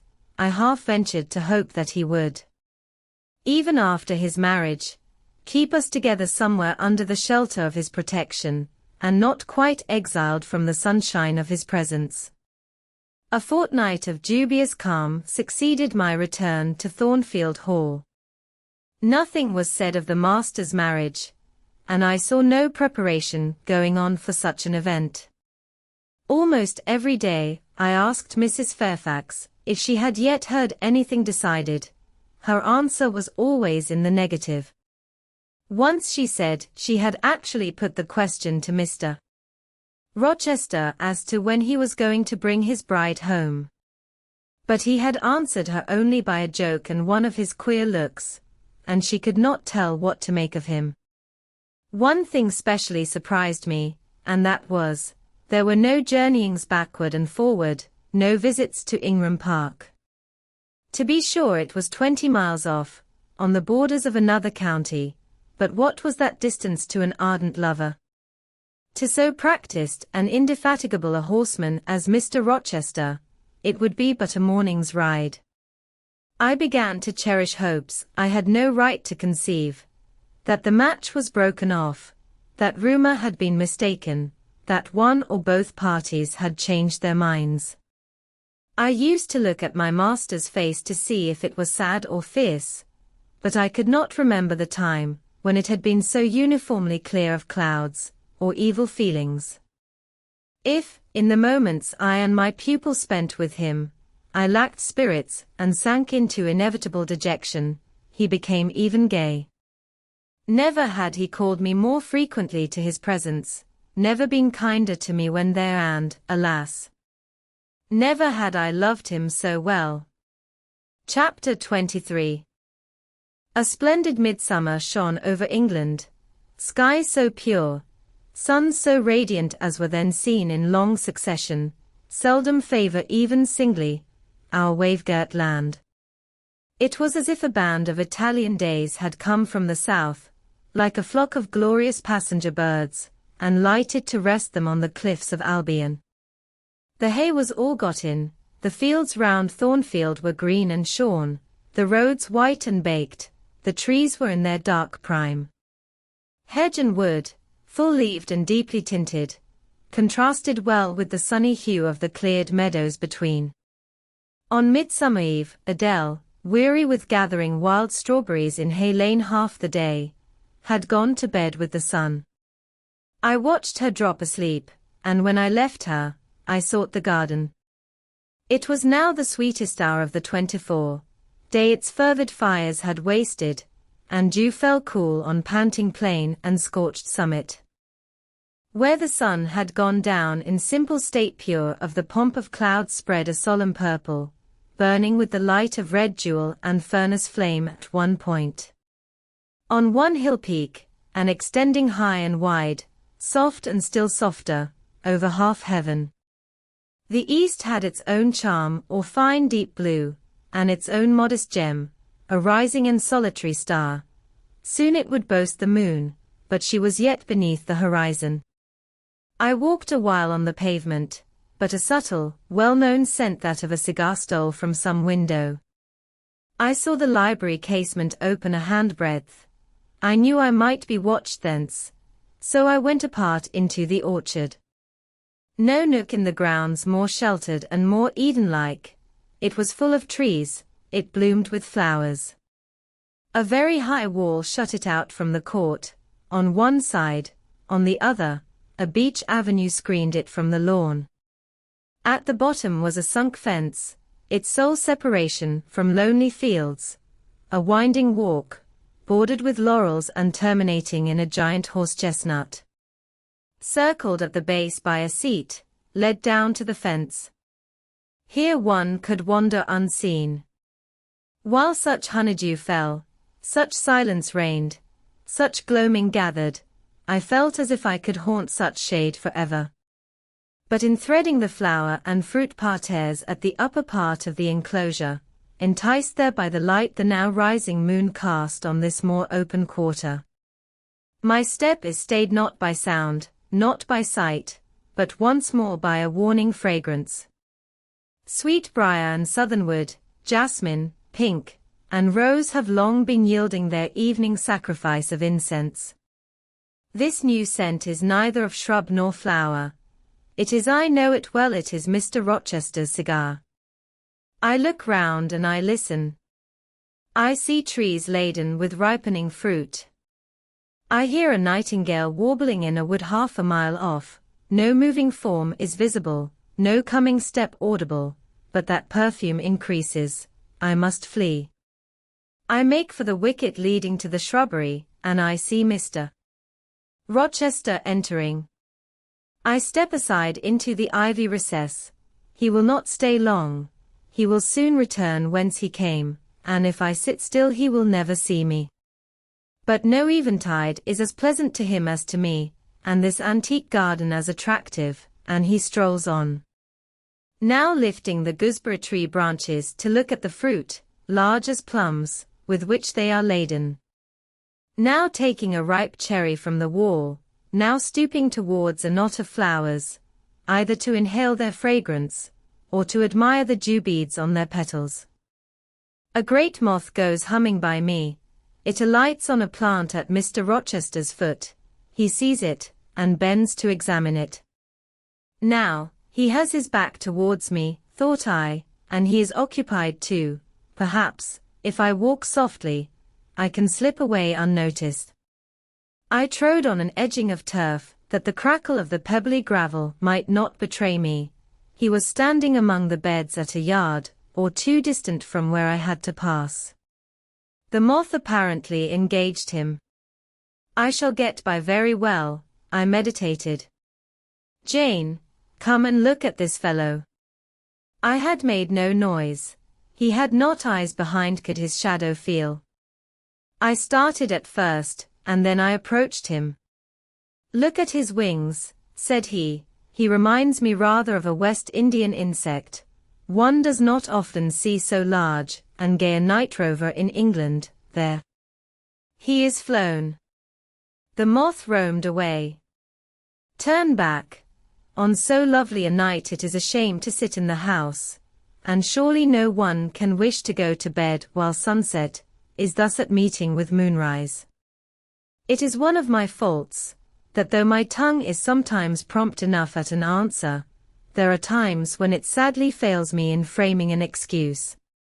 And always the lapse occurs at some crisis, when a facile word or plausible pretext is specially wanted to get me out of painful embarrassment. I did not like to walk at this hour alone with Mr. Rochester in the shadowy orchard, but I could not find a reason to allege for leaving him. I followed with lagging step, and thoughts busily bent on discovering a means of extrication, but he himself looked so composed and so grave also. I became ashamed of feeling any confusion. The evil, if evil existent, or prospective there was, seemed to lie with me only. His mind was unconscious and quiet. Jane, he recommenced, as we entered the laurel walk, and slowly strayed down in the direction of the sunk fence and the horse-chestnut. Thornfield is a pleasant place in summer, is it not? Yes, sir. You must have become in some degree attached to the house, you, who have an eye for natural beauties, and a good deal of the organ of adhesiveness. I am attached to it, indeed. And though I don't comprehend how it is, I perceive you have acquired a degree of regard for that foolish little child Adele, too, and even for simple Dame Fairfax. Yes, sir, in different ways. I have an affection for both, and would be sorry to part with them. Yes. Pity, he said, and sighed and paused. It is always the way of events in this life, he continued presently. No sooner have you got settled in a pleasant resting place than a voice calls out to you to rise and move on, for the hour of repose is expired. Must I move on, sir? I asked. Must I leave Thornfield? I believe you must, Jane. I am sorry, Janet, but I believe indeed you must. This was a blow, but I did not let it prostrate me. Well, sir, I shall be ready when the order to march comes. It is come now, I must give it tonight. Then you are going to be married, sir? Exactly, precisely. With your usual acuteness, you have hit the nail straight on the head. Soon, sir. Very soon, that is, Miss Eyre, and you'll remember, Jane, the first time I, or rumour, plainly intimated to you that it was my intention to put my old bachelor's neck into the sacred noose. To enter into the holy estate of matrimony, to take Miss Ingram to my bosom, in short. She's an extensive armful. But that's not to the point. One can't have too much of such a very excellent thing as my beautiful Blanche. Well, as I was saying, listen to me, Jane. You're not turning your head to look after more moths, are you? That was only a ladyclock, child. Flying away home. I wish to remind you that it was you who first said to me, with that discretion I respect in you, with that foresight, prudence, and humility, which befit your responsible and dependent position, that in case I married Miss Ingram, both you and little Adele had better trot forthwith. I pass over the sort of slur conveyed in this suggestion on the character of my beloved, indeed, when you are far away. Janet, I'll try to forget it. I shall notice only its wisdom, which is such that I have made it my law of action. Adele must go to school, and you, Miss Eyre, must get a new situation. Yes, sir. I will advertise immediately, and meantime, I suppose I was going to say, I suppose I may stay here till I find another shelter to betake myself to, but I stopped, feeling it would not do to risk a long sentence. For my voice was not quite under command. In about a month I hope to be a bridegroom, continued Mr. Rochester, and in the interim, I shall myself look out for employment and an asylum for you. Thank you, sir. I am sorry to give Oh, no need to apologize. I consider that when a dependent does her duty as well as you have done yours, she has a sort of claim upon her employer for any little assistance he can conveniently render her. Indeed, I have already, through my future mother-in-law, heard of a place that I think will suit. It is to undertake the education of the 5 daughters of Mrs. Dionysius Ogle of Bitternut Lodge, Connaught, Ireland. You'll like Ireland, I think. They are such warm-hearted people there, they say. It is a long way off, sir. No matter, a girl of your sense will not object to the voyage or the distance. Not the voyage, but the distance, and then the sea is a barrier. From what, Jane? From England and from Thornfield, and Well? From you, sir. I said this almost involuntarily, and with as little sanction of free will, my tears gushed out. I did not cry so as to be heard, however. I avoided sobbing. The thought of Mrs. Ogle and Bitternut Lodge struck cold to my heart, and colder the thought of all the brine and foam, destined, as it seemed, to rush between me and the master at whose side I now walked, and coldest the remembrance of the wider ocean wealth. Custom intervened between me and what I naturally and inevitably loved. It is a long way, I again said. It is, to be sure, and when you get to Bitternut Lodge, Connaught, Ireland, I shall never see you again, Jane, that's morally certain. I never go over to Ireland, not having myself much of a fancy for the country. We have been good friends, Jane, have we not? Yes, sir. And when friends are on the eve of separation, they like to spend the little time that remains to them close to each other. Come. We'll talk over the voyage and the parting quietly half an hour or so, while the stars enter into their shining life up in heaven yonder. Here is the chestnut tree, here is the bench at its old roots. Come, we will sit there in peace tonight, though we should never more be destined to sit there together. He seated me and himself. It is a long way to Ireland, Janet, and I am sorry to send my little friend on such weary travels, but if I can't do better, how is it to be helped? Are you anything akin to me, do you think, Jane? I could risk no sort of answer by this time. My heart was still. Because, he said, I sometimes have a queer feeling with regard to you, especially when you are near me. As now. It is as if I had a string somewhere under my left ribs, tightly and inextricably knotted to a similar string situated in the corresponding quarter of your little frame. And if that boisterous channel, and 200 miles or so of land come broad between us, I am afraid that cord of communion will be snapped. And then I've a nervous notion I should take to bleeding inwardly. As for you, you'd forget me. That I never should, sir, you know. Impossible to proceed. Jane, do you hear that nightingale singing in the wood? Listen. In listening, I sobbed convulsively, for I could repress what I endured no longer. I was obliged to yield, and I was shaken from head to foot with acute distress. When I did speak, it was only to express an impetuous wish that I had never been born, or never come to Thornfield. Because you are sorry to leave it. The vehemence of emotion, stirred by grief and love within me, was claiming mastery, and struggling for full sway. And asserting a right to predominate, to overcome, to live, rise, and reign at last, yes, and to speak. I grieve to leave Thornfield. I love Thornfield. I love it, because I have lived in it a full and delightful life, momentarily at least. I have not been trampled on. I have not been petrified. I have not been buried with inferior minds, and excluded from every glimpse of communion with what is bright and energetic and high. I have talked, face to face, with what I reverence, with what I delight in, with an original, a vigorous, an expanded mind. I have known you, Mr.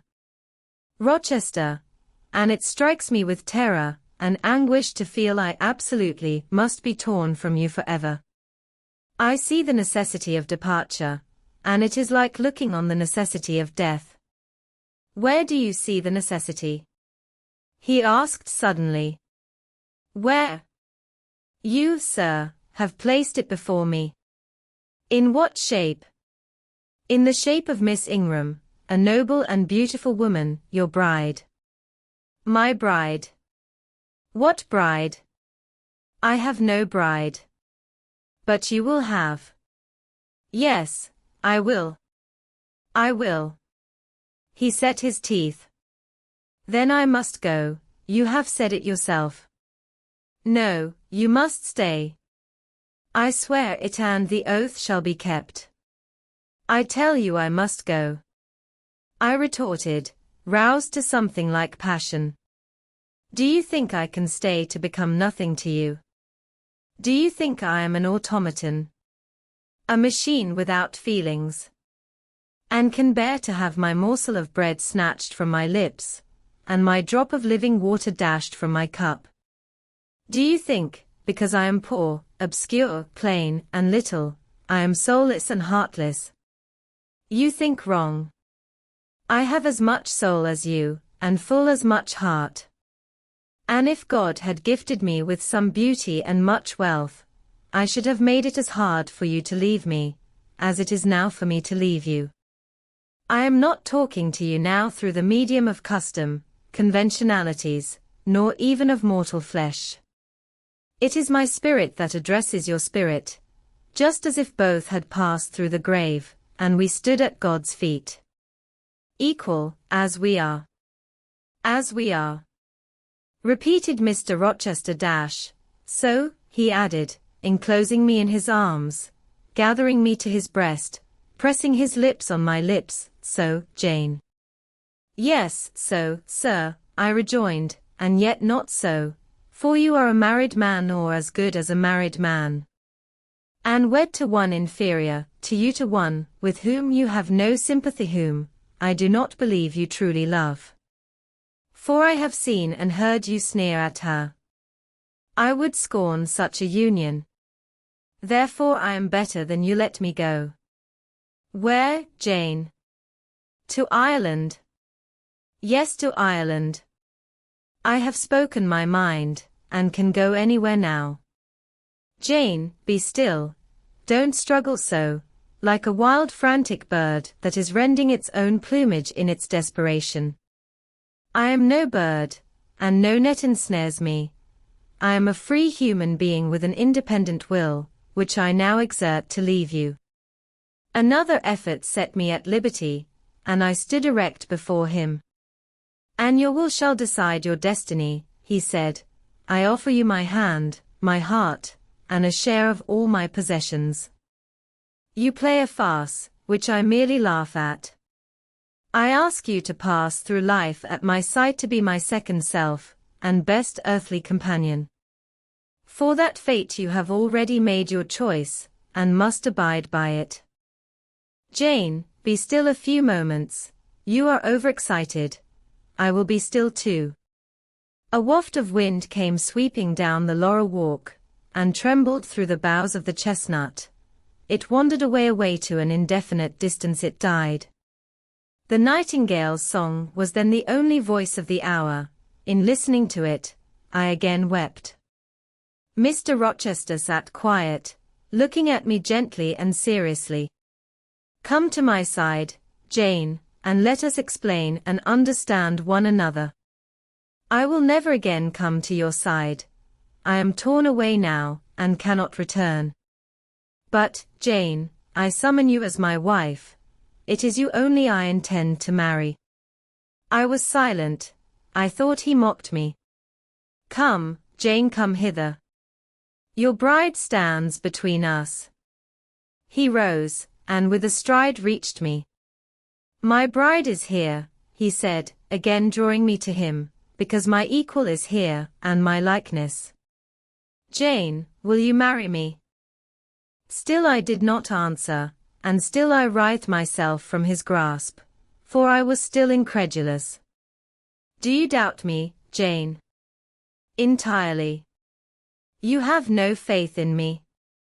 "Not a whit." "Am I a liar in your eyes?" he asked passionately. "Little skeptic, you shall be convinced. What love have I for Miss Ingram?" "None, and that you know."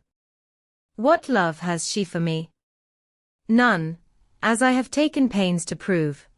I caused a rumor to reach her that my fortune was not a third of what was supposed. And after that I presented myself to see the result. It was coldness both from her and her mother. I could not marry Miss Ingram. You strange, you almost unearthly thing.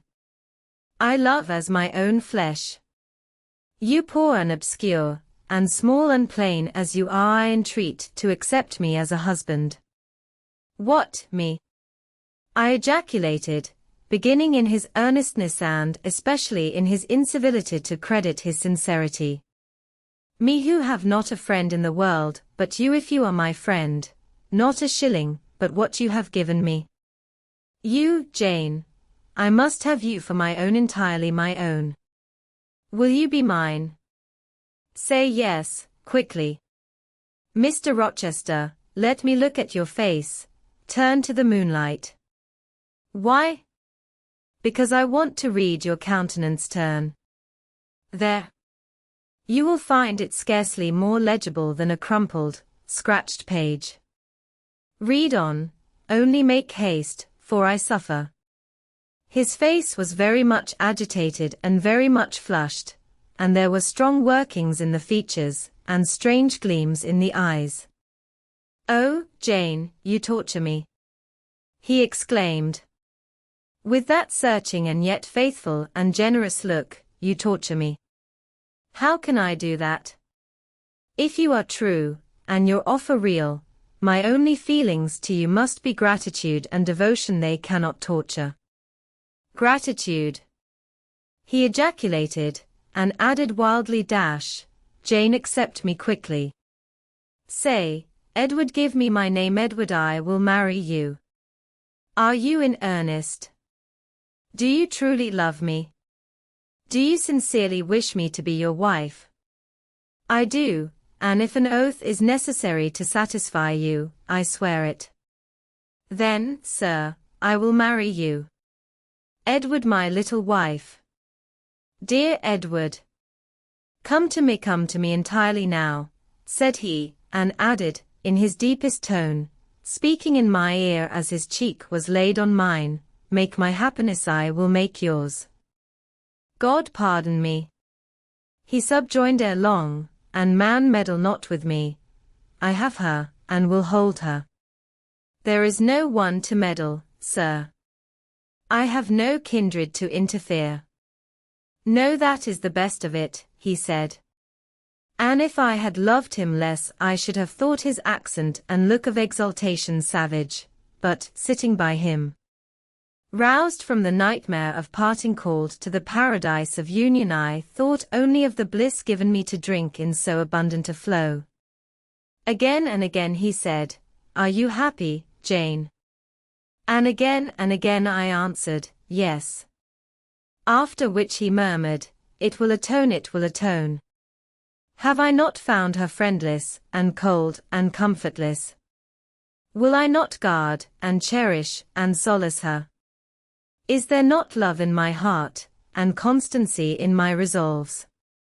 It will expiate at God's tribunal. I know my Maker sanctions what I do. For the world's judgment I wash my hands thereof. For man's opinion I defy it.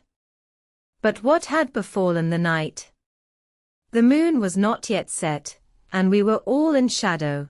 I could scarcely see my master's face, near as I was. And what ailed the chestnut tree? It writhed and groaned, while wind roared in the laurel walk, and came sweeping over us. We must go in, said Mr. Rochester, the weather changes. I could have sat with thee till morning, Jane. And so, thought I, could I with you. I should have said so, perhaps, but a vivid spark leapt out of a cloud at which I was looking.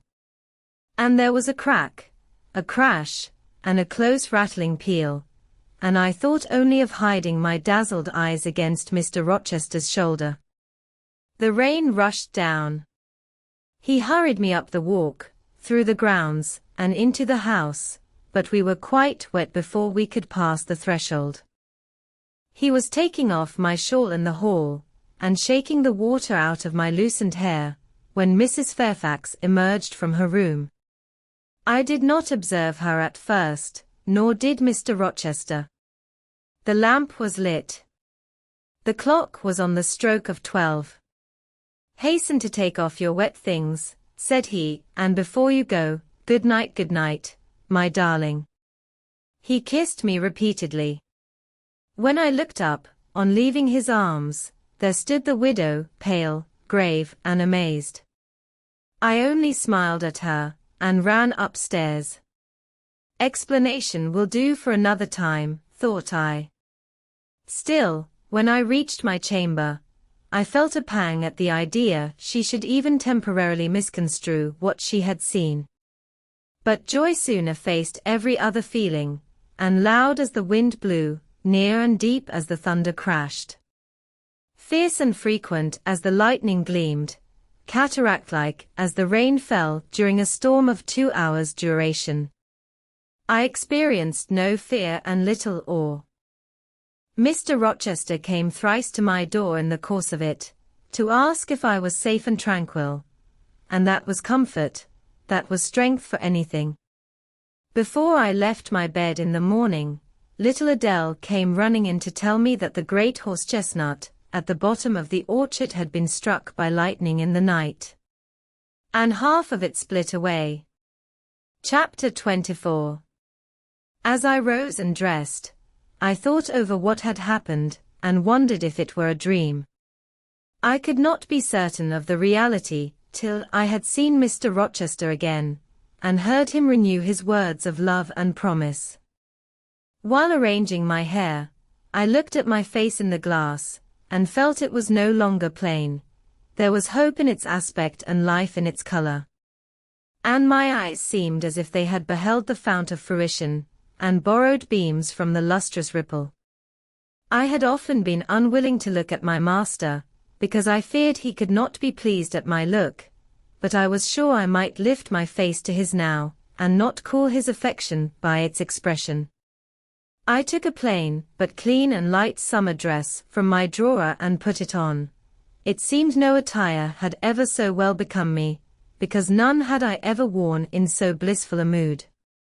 I was not surprised, when I ran down into the hall, to see that a brilliant June morning had succeeded to the tempest of the night, and to feel, through the open glass door, the breathing of a fresh and fragrant breeze. Nature must be gladsome when I was so happy. A beggar woman and her little boy, pale, ragged objects, both were coming up the walk, and I ran down and gave them all the money I happened to have in my purse, some 3 or 4 shillings. Good or bad, they must partake of my jubilee. The rooks cawed, and blithe birds sang, but nothing was so merry or so musical as my own rejoicing heart. Mrs. Fairfax surprised me by looking out of the window with a sad countenance, and saying gravely, "Miss Eyre, will you come to breakfast?" During the meal she was quiet and cool, but I could not undeceive her then. I must wait for my master to give explanations, and so must she. I ate what I could, and then I hastened upstairs. I met Adele leaving the schoolroom. "Where are you going?" "It is time for lessons. Mr. Rochester has sent me away to the nursery." "Where is he?"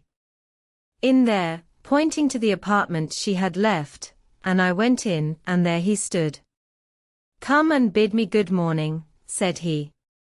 I gladly advanced, and it was not merely a cold word now, or even a shake of the hand that I received, but an embrace and a kiss. It seemed natural, it seemed genial to be so well loved, so caressed by him. "Jane, you look blooming, and smiling, and pretty," said he, "truly pretty this morning. Is this my pale, little elf? Is this my mustard seed? This little sunny-faced girl with the dimpled cheek and rosy lips, the satin-smooth hazel hair, and the radiant hazel eyes? I had green eyes, reader, but you must excuse the mistake, for him they were new-dyed, I suppose. It is Jane Eyre, sir. Soon to be Jane Rochester," he added, "in 4 weeks, Janet, not a day more. Do you hear that?" I did, and I could not quite comprehend it. It made me giddy. The feeling, the announcement sent through me, was something stronger than was consistent with joy, something that smote and stunned. It was, I think, almost fear. "You blushed, and now you are white, Jane. What is that for?" "Because you gave me a new name, Jane Rochester, and it seems so strange." "Yes, Mrs. Rochester," said he, "young Mrs. Rochester Fairfax Rochester's girl bride." "It can never be, sir. It does not sound likely. Human beings never enjoy complete happiness in this world. I was not born for a different destiny to the rest of my species. To imagine such a lot befalling me is a fairy tale, a daydream, which I can and will realize. I shall begin today. This morning I wrote to my banker in London to send me certain jewels he has in his keeping, heirlooms for the ladies of Thornfield. In a day or 2 I hope to pour them into your lap, for every privilege, every attention shall be yours that I would accord a his daughter, if about to marry her. Oh, sir, never rain jewels. I don't like to hear them spoken of. Jewels for Jane Eyre sounds unnatural and strange. I would rather not have them. I will myself put the diamond chain round your neck, and the circlet on your forehead, which it will become.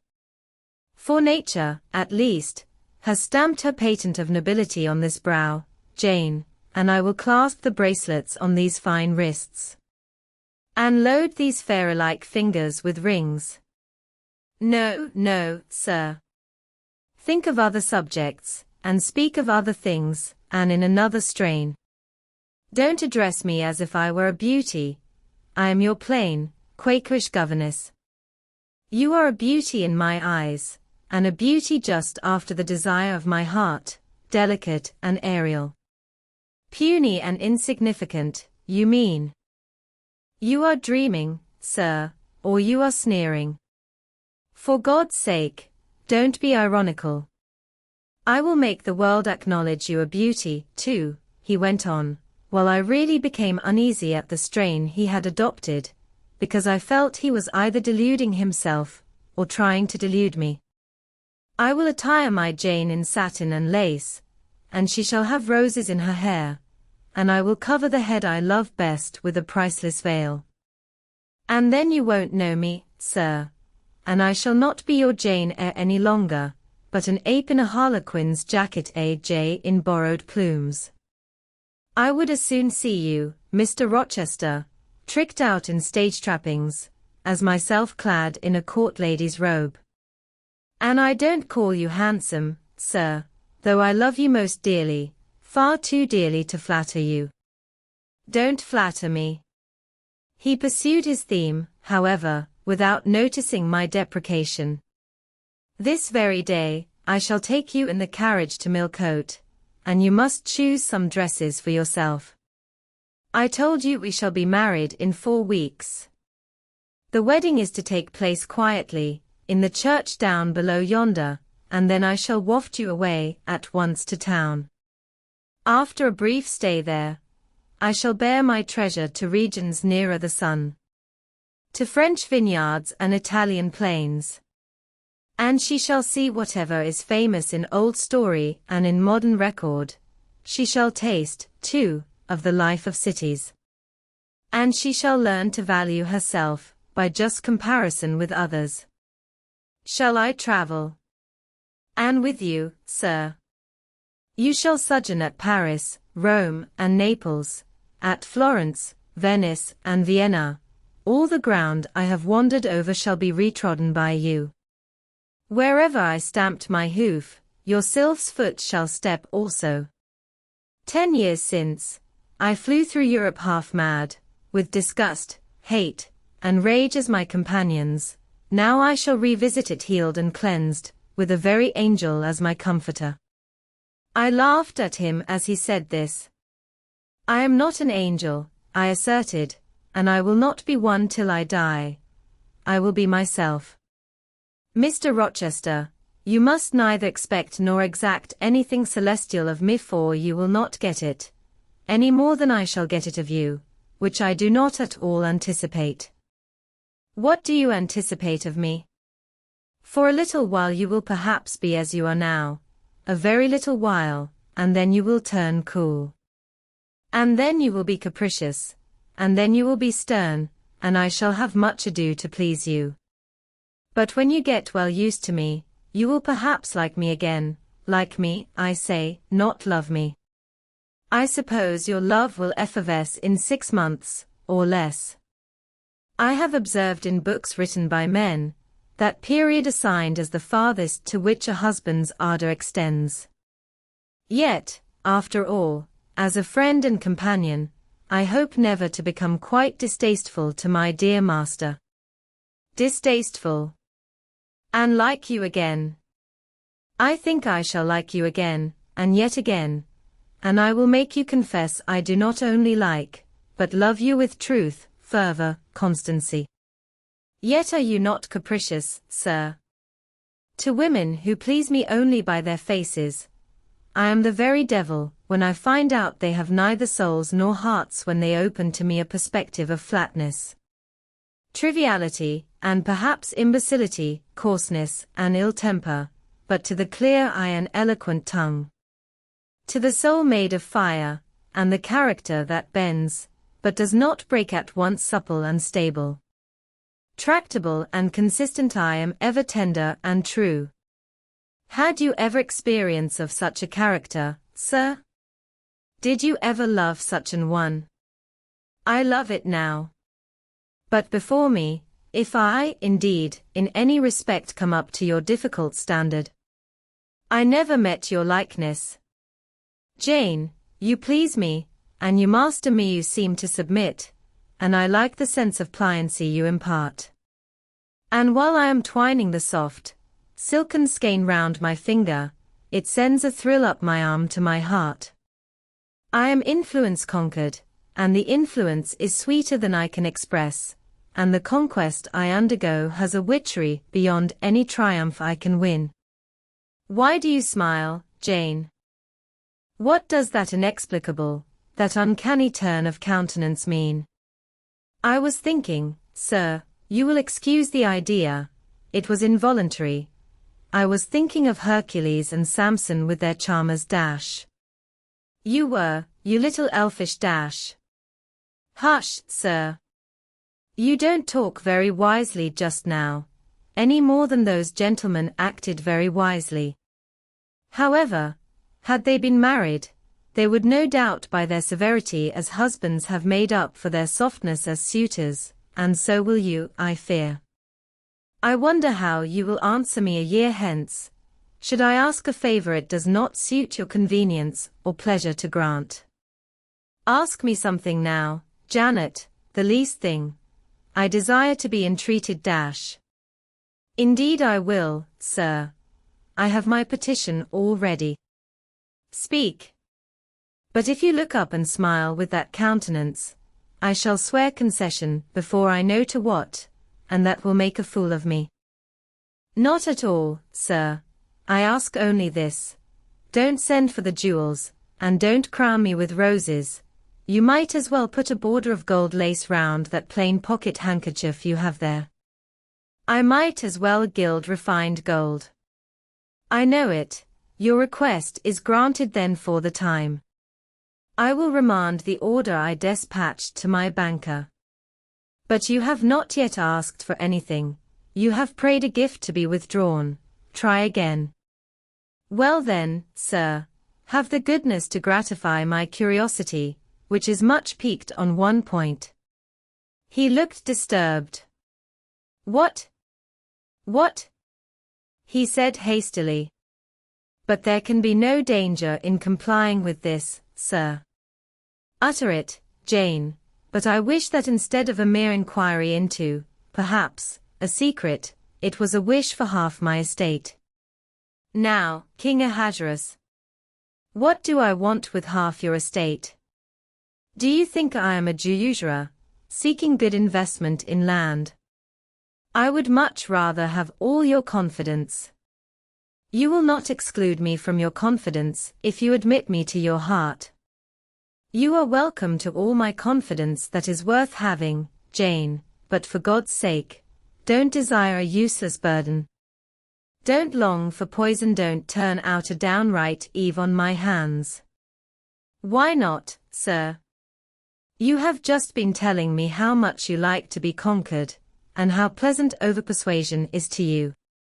Don't you think I had better take advantage of the confession, and begin and coax and entreat, even cry, and be sulky if necessary for the sake of a mere essay of my power? I dare you to any such experiment.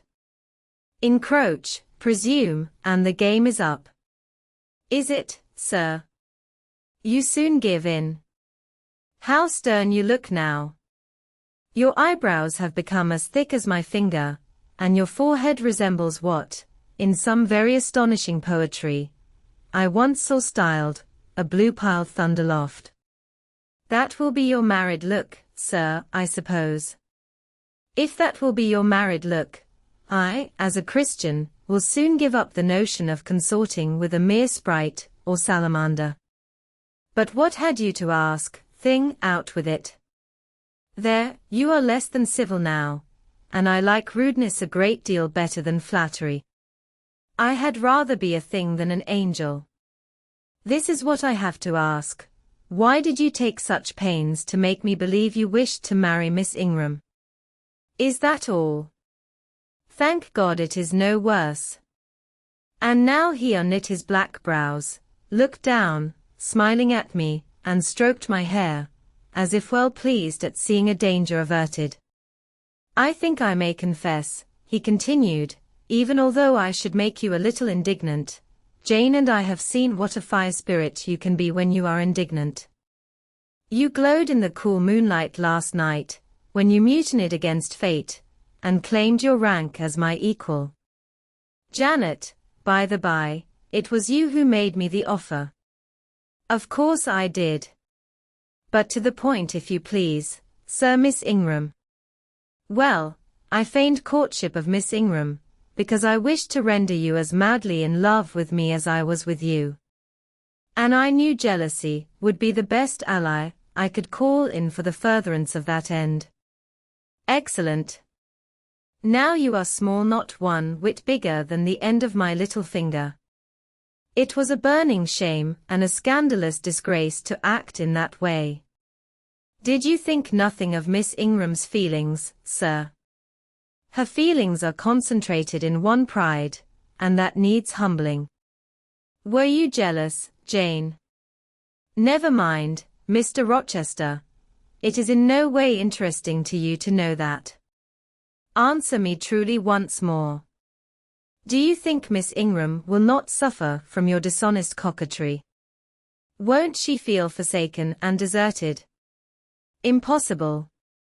When I told you how she, on the contrary, deserted me, the idea of my insolvency cooled, or rather extinguished, her flame in a moment. You have a curious, designing mind, Mr. Rochester. I am afraid your principles on some points are eccentric. My principles were never trained, Jane. They may have grown a little awry for want of attention.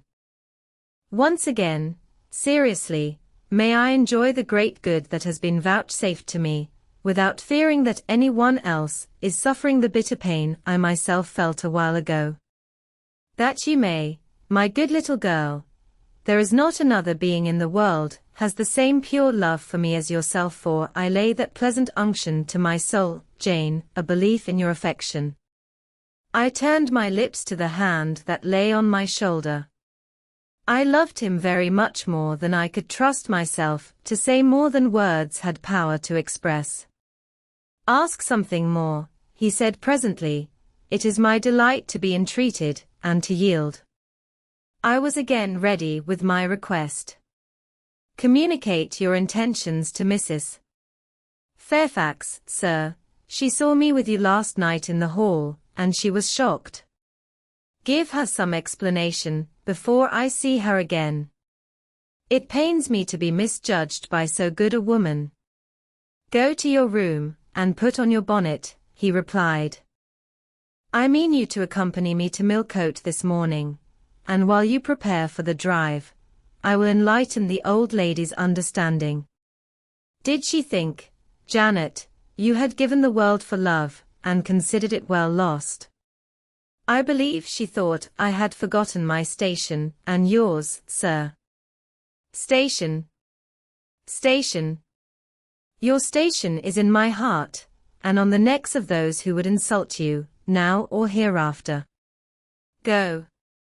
I was soon dressed, and when I heard Mr. Rochester quit Mrs. Fairfax's parlour, I hurried down to it. The old lady had been reading her morning portion of Scripture, the lesson for the day. Her Bible lay open before her, and her spectacles were upon it. Her occupation, suspended by Mr. Rochester's announcement, seemed now forgotten, her eyes, fixed on the blank wall opposite, expressed the surprise of a quiet mind stirred by unwonted tidings. Seeing me, she roused herself.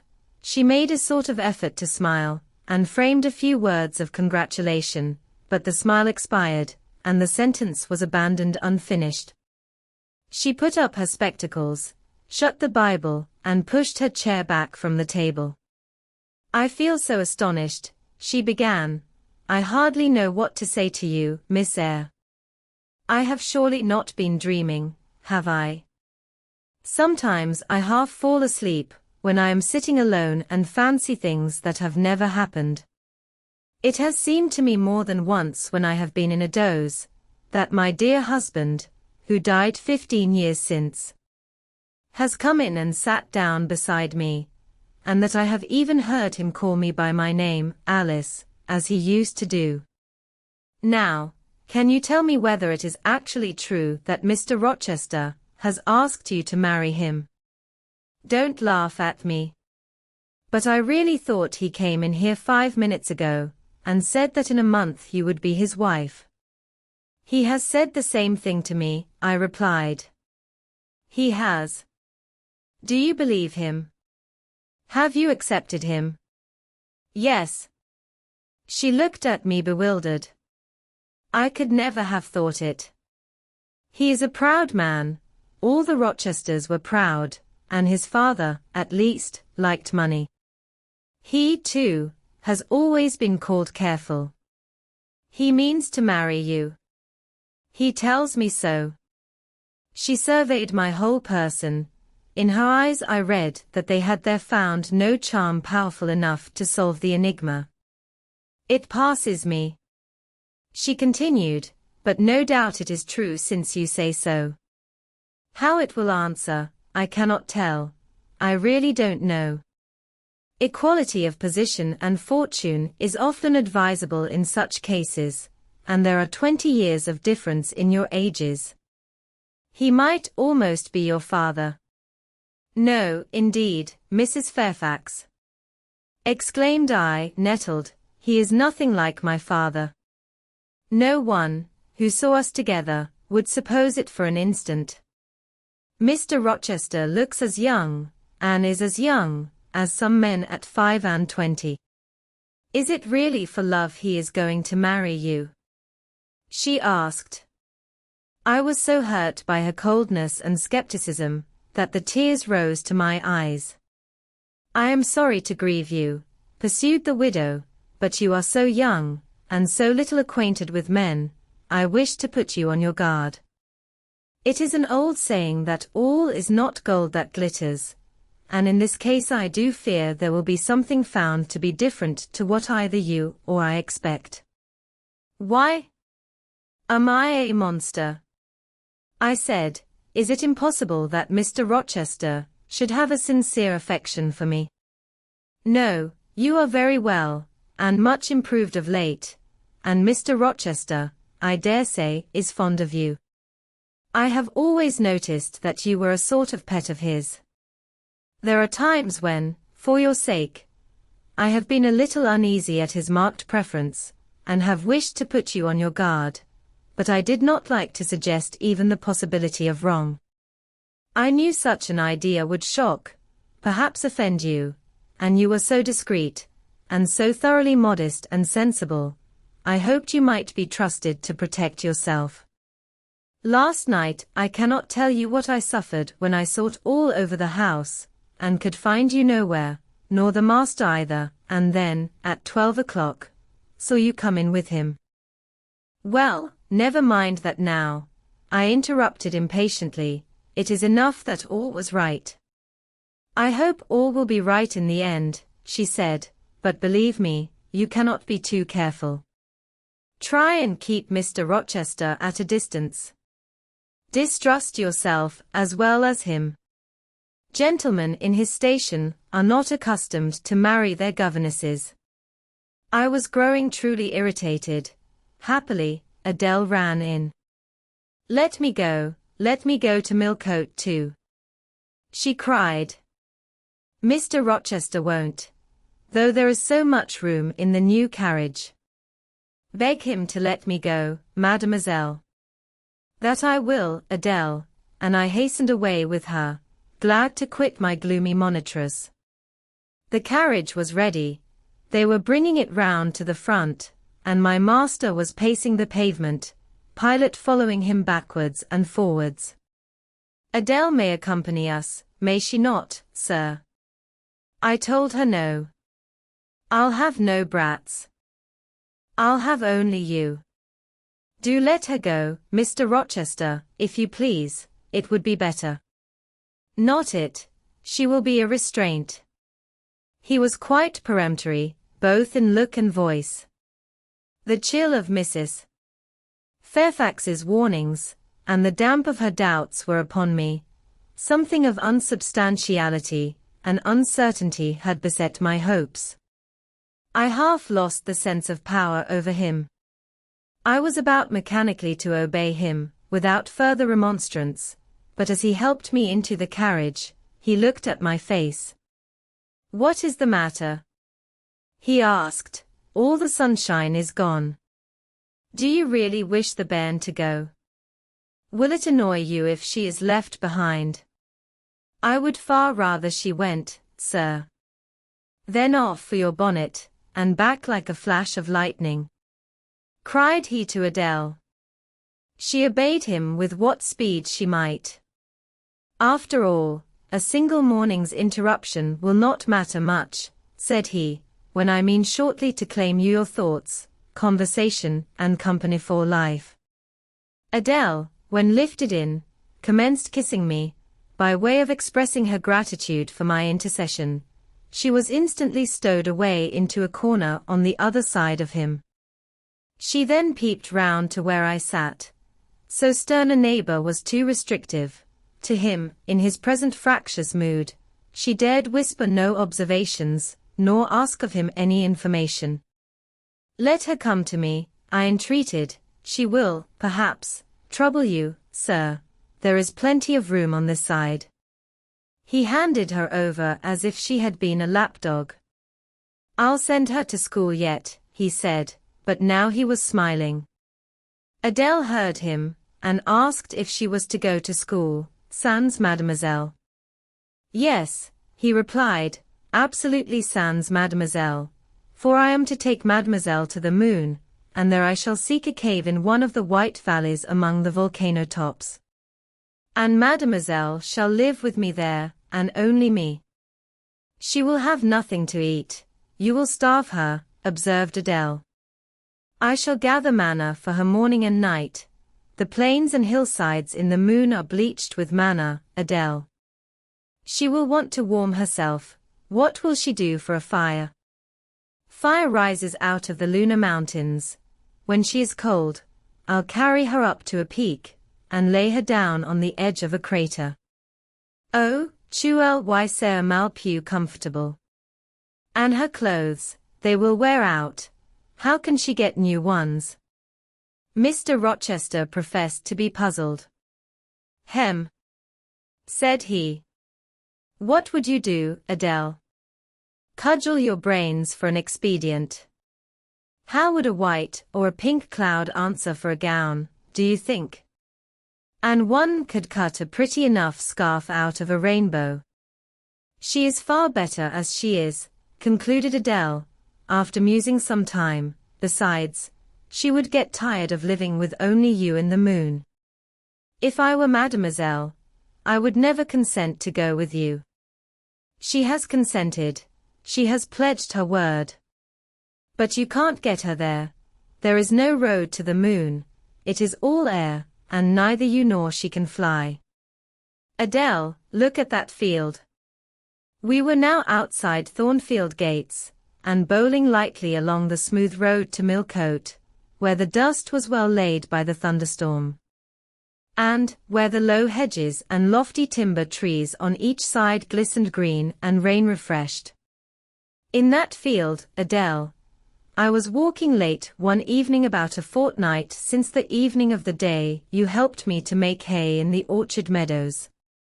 And, as I was tired with raking swaths, I sat down to rest me on a stile, and there I took out a little book and a pencil, and began to write about a misfortune that befell me long ago, and a wish I had for happy days to come. I was writing away very fast, though daylight was fading from the leaf, when something came up the path and stopped 2 yards off me. I looked at it. It was a little thing with a veil of gossamer on its head. I beckoned it to come near me. It stood soon at my knee.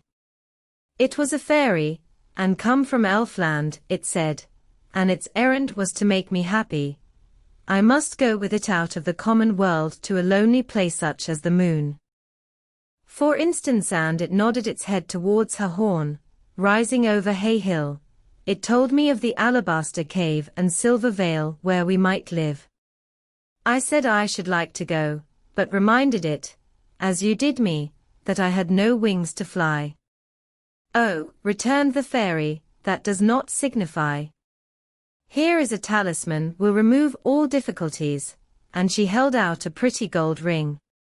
"Put it," she said, "on the 4th finger of my left hand, and I am yours, and you are mine, and we shall leave earth, and make our own heaven yonder." She nodded again at the moon. "The ring, Adele, is in my breeches pocket, under the disguise of a sovereign, but I mean soon to change it to a ring again."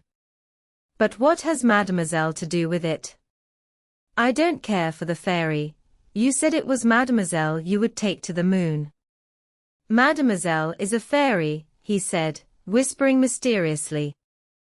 Whereupon I told her not to mind his badinage, and she, on her part, evinced a fund of genuine French skepticism, denominating Mr. Rochester un vrai menteur, and assuring him that she made no account whatever of his conte de fées, and that, du reste, Illinois ny avate par de fees, et quond meme Illinois yen avate, she was sure they would never appear to him, nor ever give him rings, or offer to live with him in the moon. The hour spent at Millcote was a somewhat harassing one to me. Mr. Rochester obliged me to go to a certain silk warehouse. There I was ordered to choose half a dozen dresses. I hated the business. I begged leave to defer it. No, it should be gone through with now. By dint of entreaties expressed in energetic whispers, I reduced the half dozen to 2. These, however, he vowed he would select himself. With anxiety, I watched his eye rove over the gay stores. He fixed on a rich silk of the most brilliant amethyst dye, and a superb pink satin. I told him in a new series of whispers, that he might as well buy me a gold gown and a silver bonnet at once. I should certainly never venture to wear his choice. With infinite difficulty, for he was stubborn as a stone, I persuaded him to make an exchange in favor of a sober black satin and pearl grey silk. It might pass for the present, he said, but he would yet see me glittering like a parterre. Glad was I to get him out of the silk warehouse, and then out of a jeweller's shop. The more he bought me, the more my cheek burned with a sense of annoyance and degradation. As we re-entered the carriage, and I sat back feverish and fagged, I remembered what, in the hurry of events, dark and bright, I had wholly forgotten the letter of my uncle, John Eyre, to Mrs. Reed, his intention to adopt me and make me his legatee. It would, indeed, be a relief, I thought, if I had ever so small an independency. I never can bear being dressed like a doll by Mr. Rochester, or sitting like a second Danae with the golden shower falling daily round me. I will write to Madeira the moment I get home, and tell my Uncle John the first am going to be married, and to whom. If I had but a prospect of one day bringing Mr. Rochester an accession of fortune, I could better endure to be kept by him now. And somewhat relieved by this idea, which I failed not to execute that day, I ventured once more to meet my master's and lover's eye, which most pertinaciously sought mine, though I averted both face and gaze. He smiled, and I thought his smile was such as a sultan might, in a blissful and fond moment, bestow on a slave his gold and gems had enriched. I crushed his hand, which was ever hunting mine, vigorously, and thrust it back to him red with the passionate pressure. You need not look in that way, I said. If you do, I'll wear nothing but my old Lowood frocks to the end of the chapter. I'll be married in this lilac gingham. You may make a dressing gown for yourself out of the pearl grey silk, and an infinite series of waistcoats out of the black satin. He chuckled, he rubbed his hands. Oh, it is rich to see and hear her, he exclaimed. Is she original? Is she piquant? I would not exchange this one little English girl for the Grand Turk's whole seraglio, gazelle eyes, hoary forms, and all. The Eastern allusion bit me again. I'll not stand you an inch in the stead of a seraglio, I said, so don't consider me an equivalent for one. If you have a fancy for anything in that line, away with you, sir, to the bazaars of Stamboul without delay, and lay out in extensive slave purchases some of that spare cash you seem at a loss to spend satisfactorily here. And what will you do, Janet, while I am bargaining for so many tons of flesh and such an assortment of black eyes? I'll be preparing myself to go out as a missionary, to preach liberty to them that are enslaved, your harem inmates amongst the rest. I'll get admitted there, and I'll stir up mutiny, and you, three-tailed bashaw as you are, sir, shall in a trice find yourself fettered amongst our hands. Nor will I, for one, consent to cut your bonds till you have signed a charter, the most liberal that despot ever yet conferred. I would consent to be at your mercy, Jane. I would have no mercy, Mr. Rochester, if you supplicated for it with an eye like that. While you looked so, I should be certain that whatever charter you might grant under coercion, your first act, when released, would be to violate its conditions. Why, Jane, what would you have? I fear you will compel me to go through a private marriage ceremony, besides that performed at the altar. You will stipulate, I see, for peculiar terms. What will they be? I only want an easy mind, sir, not crushed by crowded obligations. Do you remember what you said of Celine Varens? Of the diamonds, the cashmeres you gave her? I will not be your English Celine Varens. I shall continue to act as Adele's governess. By that I shall earn my board and lodging, and £30 a year besides. Well, but what? Your regard, and if I give you mine in return, that debt will be quit. Well, for cool native impudence and pure innate pride, you haven't your equal, said he. We were now approaching Thornfield. Will it please you to dine with me today? He asked, as we re-entered the gates. No, thank you, sir. And what for, no, thank you? If one may inquire. I never have dined with you, sir, and I see no reason why I should now, till dash. Till what? You delight in half-phrases. Till I can't help it. Do you suppose I eat like an ogre or a ghoul, that you dread being the companion of my repast?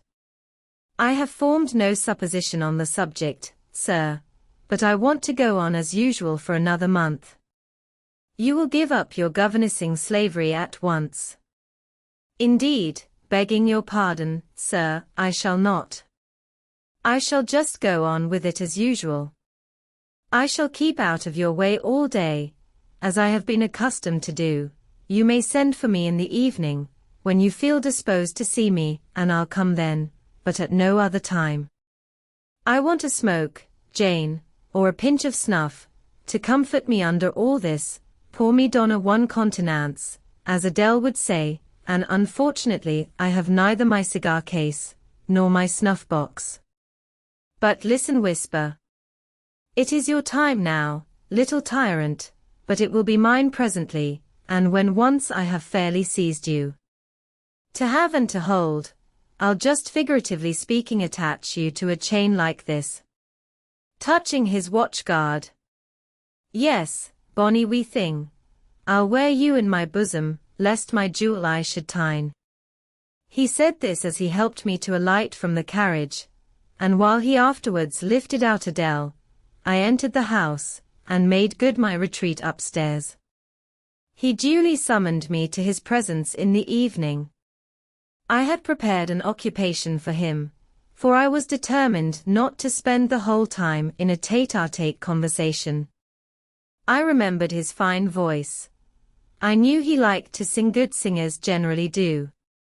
I was no vocalist myself, and in his fastidious judgment, no musician, either, but I delighted in listening when the performance was good. No sooner had twilight, that hour of romance, began to lower her blue and starry banner over the lattice, than I rose, opened the piano, and entreated him, for the love of heaven, to give me a song. He said I was a capricious witch, and that he would rather sing another time, but I averred that no time was like the present. Did I like his voice? He asked. Very much. I was not fond of pampering that susceptible vanity of his, but for once, and from motives of expediency, I would e'en soothe and stimulate it. Then, Jane, you must play the accompaniment. Very well, sir, I will try. I did try, but was presently swept off the stool and denominated a little bungler. Being pushed unceremoniously to one side, which was precisely what I wished, he usurped my place, and proceeded to accompany himself, for he could play as well as sing. I hied me to the window recess. The truest love that ever heart felt at its kindled core, did through each vein, in quickened start, the tide of being poor. Her coming was my hope each day, her parting was my pain, the chance that did her steps delay was ice in every vein.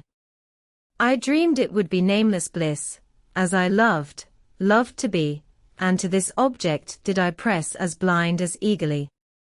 But wide as pathless was the space that lay our lives between, and dangerous as the foamy race of ocean surges green.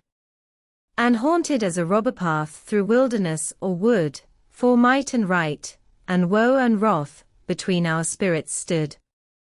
I dangers dared, I hindrance scorned, I omens did defy. Whatever menaced, harassed, warned, I passed impetuous by. On sped my rainbow, fast as light. I flew as in a dream, for glorious rose upon my sight that child of shower and gleam. Still bright on clouds of suffering dim shines that soft, solemn joy, nor care I now, how dense and grim disasters gather nigh. I care not in this moment sweet, though all I have rushed o'er should come on pinion, strong and fleet, proclaiming vengeance sore. Though haughty hate should strike me down, right, bar approach to me, and grinding might, with furious frown, swear endless enmity. My love has placed her little hand with noble faith in mine, and vowed that wedlock's sacred band our nature shall entwine. My love has sworn, with sealing kiss, with me to live to die. I have at last my nameless bliss. As I loved am I. He rose and came towards me, and I saw his face all kindled, and his full falcon eye flashing, and tenderness and passion in every lineament. I quailed momentarily, then I rallied. Soft scene, daring demonstration, I would not have, and I stood in peril of both. A weapon of defense must be prepared. I wetted my tongue. As he reached me, I asked with asperity, whom he was going to marry now. That was a strange question to be put by his darling Jane. Indeed, I considered it a very natural and necessary one. He had talked of his future wife dying with him. What did he mean by such a pagan idea? I had no intention of dying with him, he might depend on that. Oh, all he longed, all he prayed for, was that I might live with him. Indeed it was. I had as good a right to die when my time came as he had, but I should bide that time, and not be hurried away in a suttee. Would I forgive him for the selfish idea, and prove my pardon by a reconciling kiss? No, I would rather be excused. Here I heard myself apostrophized as a hard little thing, and it was added, any other woman would have been melted to marrow at hearing such stanzas crooned in her praise. I assured him I was naturally hard, very flinty, and that he would often find me so, and that, moreover, I was determined to show him divers rugged points in my character, before the ensuing 4 weeks elapsed. He should know fully what sort of a bargain he had made, while there was yet time to rescind it. Would I be quiet and talk rationally? I would be quiet if he liked, and as to talking rationally, I flattered myself I was doing that now. He fretted, pished, and pshawed. Very good, I thought, you may fume and fidget as you please, but this is the best plan to pursue with you, I am certain. I like you more than I can say, but I'll not sink into a bathos of sentiment, and with this needle of repartee, I'll keep you from the edge of the gulf too. And, moreover, maintain by its pungent aid that distance between you and myself most conducive to our real mutual advantage. From less to more, I worked him up to considerable irritation, then, after he had retired in dudgeon, quite to the other end of the room, I got up, and saying, I wish you good night, sir, in my natural and wonted respectful manner, I slipped out by the side door and got away. The system thus entered on, I pursued during the whole season of probation, and with the best success. He was kept, to be sure, rather cross and crusty, but on the whole I could see he was excellently entertained. And that a lamb-like submission and turtle-dove sensibility, while fostering his despotism more, would have pleased his judgment, satisfied his common sense, and even suited his taste less. In other people's presence I was, as formerly, deferential and quiet, any other line of conduct being uncalled for. It was only in the evening conferences I thus thwarted and afflicted him. He continued to send for me punctually the moment the clock struck 7, though when I appeared before him now, he had no such honeyed terms as love and darling on his lips. The best words at my service were provoking puppet, malicious elf, sprite, changeling, etc. For caresses, too, I now got grimaces. For a pressure of the hand, a pinch on the arm, for a kiss on the cheek, a severe tweak of the ear. It was all right. At present I decidedly preferred these fierce favors to anything more tender. Mrs. Fairfax, I saw, approved me. Her anxiety on my account vanished, therefore I was certain I did well. Meantime, Mr. Rochester affirmed I was wearing him to skin and bone, and threatened awful vengeance for my present conduct at some period fast coming. I laughed in my sleeve at his menaces. I can keep you in reasonable check now, I reflected, and I don't doubt to be able to do it hereafter. If one expedient loses its virtue, another must be devised. Yet after all my task was not an easy one. Often I would rather have pleased than teased him. My future husband was becoming to me my whole world, and more than the world, almost my hope of heaven. He stood between me and every thought of religion, as an eclipse intervenes between man and the broad sun. I could not, in those days, see God for his creature, of whom I had made an idol. Chapter 25. The month of courtship had wasted, its very last hours were being numbered. There was no putting off the day that advanced the bridal day, and all preparations for its arrival were complete. I, at least, had nothing more to do. There were my trunks, packed, locked, corded, ranged in a row along the wall of my little chamber. Tomorrow, at this time, they would be far on their road to London, and so should I. D.V., or rather, not I, but one Jane Rochester, a person whom as yet I knew not. The cards of address alone remained to nail on. They lay, 4 little squares, in the drawer. Mr. Rochester had himself written the direction, Mrs. Rochester, Hotel, London, on each. I could not persuade myself to affix them, or to have them affixed. Mrs. Rochester. She did not exist. She would not be born till tomorrow, sometime after 8 o'clock a.m. And I would wait to be assured she had come into the world alive, before I assigned to her all that property. It was enough that in yonder closet, opposite my dressing table, garments said to be hers had already displaced my black stuff low-wood frock and straw bonnet. For not to me appertained that suit of wedding raiment, the pearl-colored robe, the vapory veil pendant from the usurped portmanteau. I shut the closet to conceal the strange, wraith-like apparel it contained, which, at this evening hour 9 o'clock gave out certainly a most ghostly shimmer through the shadow of my apartment. I will leave you by yourself, white dream, I said.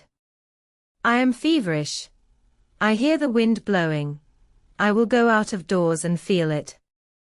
It was not only the hurry of preparation that made me feverish, not only the anticipation of the great change, the new life, which was to commence tomorrow. Both these circumstances had their share, doubtless, in producing that restless, excited mood which hurried me forth at this late hour into the darkening grounds. But a third cause influenced my mind more than they. I had at heart a strange and anxious thought. Something had happened which I could not comprehend. No one knew of or had seen the event, but myself. It had taken place the preceding night.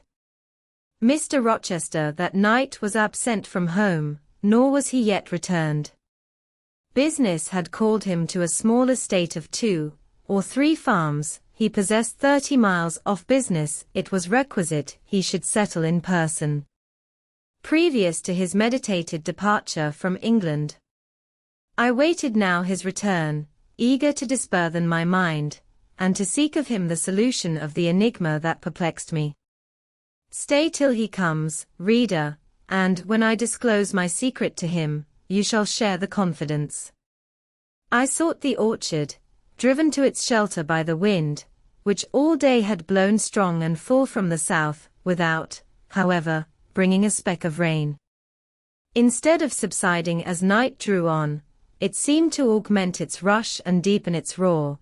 The trees blew steadfastly one way, never writhing round, and scarcely tossing back their boughs once in an hour.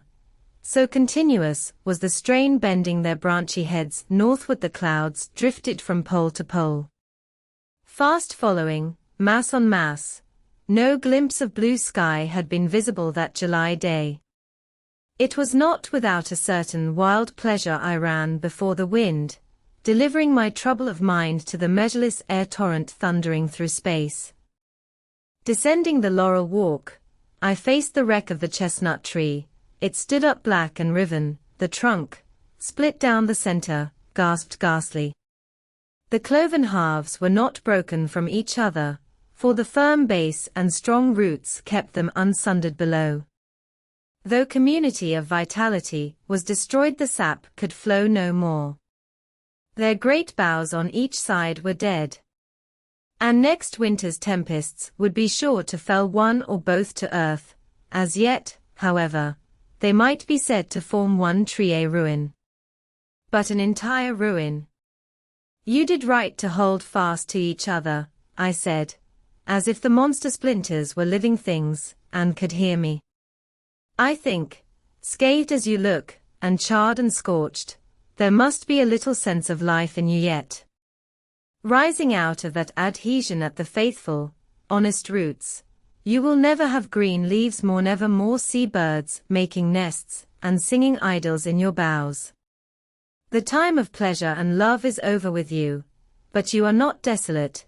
Each of you has a comrade to sympathize with him in his decay.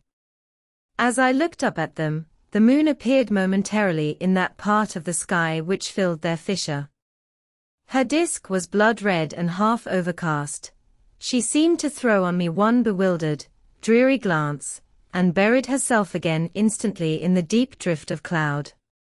The wind fell, for a second, round Thornfield, but far away over wood and water, poured a wild, melancholy wail. It was sad to listen to, and I ran off again. Here and there I strayed through the orchard, gathered up the apples with which the grass round the tree roots was thickly strewn. Then I employed myself in dividing the ripe from the unripe. I carried them into the house and put them away in the storeroom. Then I repaired to the library to ascertain whether the fire was lit, for, though summer, I knew on such a gloomy evening Mr. Rochester would like to see a cheerful hearth when he came in. Yes, the fire had been kindled some time, and burnt well. I placed his armchair by the chimney corner. I wheeled the table near it. I let down the curtain, and had the candles brought in ready for lighting. More restless than ever, when I had completed these arrangements, I could not sit still, nor even remain in the house. A little timepiece in the room and the old clock in the hall simultaneously struck 10. How late it grows, I said. I will run down to the gates. It is moonlight at intervals. I can see a good way on the road. He may be coming now, and to meet him will save some minutes of suspense. The wind roared high in the great trees which embowered the gates, but the road as far as I could see, to the right hand and the left, was all still and solitary, save for the shadows of clouds crossing it at intervals as the moon looked out. It was but a long pale line, unvaried by one moving speck. A puerile tear dimmed my eye while I looked, a tear of disappointment and impatience. Ashamed of it, I wiped it away. I lingered. The moon shut herself wholly within her chamber, and drew close her curtain of dense cloud. The night grew dark. Rain came driving fast on the gale. I wish he would come. I wish he would come, I exclaimed, seized with hypochondriac foreboding. I had expected his arrival before tea. Now it was dark. What could keep him? Had an accident happened? The event of last night again recurred to me. I interpreted it as a warning of disaster. I feared my hopes were too bright to be realized, and I had enjoyed so much bliss lately that I imagined my fortune had passed its meridian and must now decline. Well, I cannot return to the house, I thought. I cannot sit by the fireside, while he is abroad in inclement weather.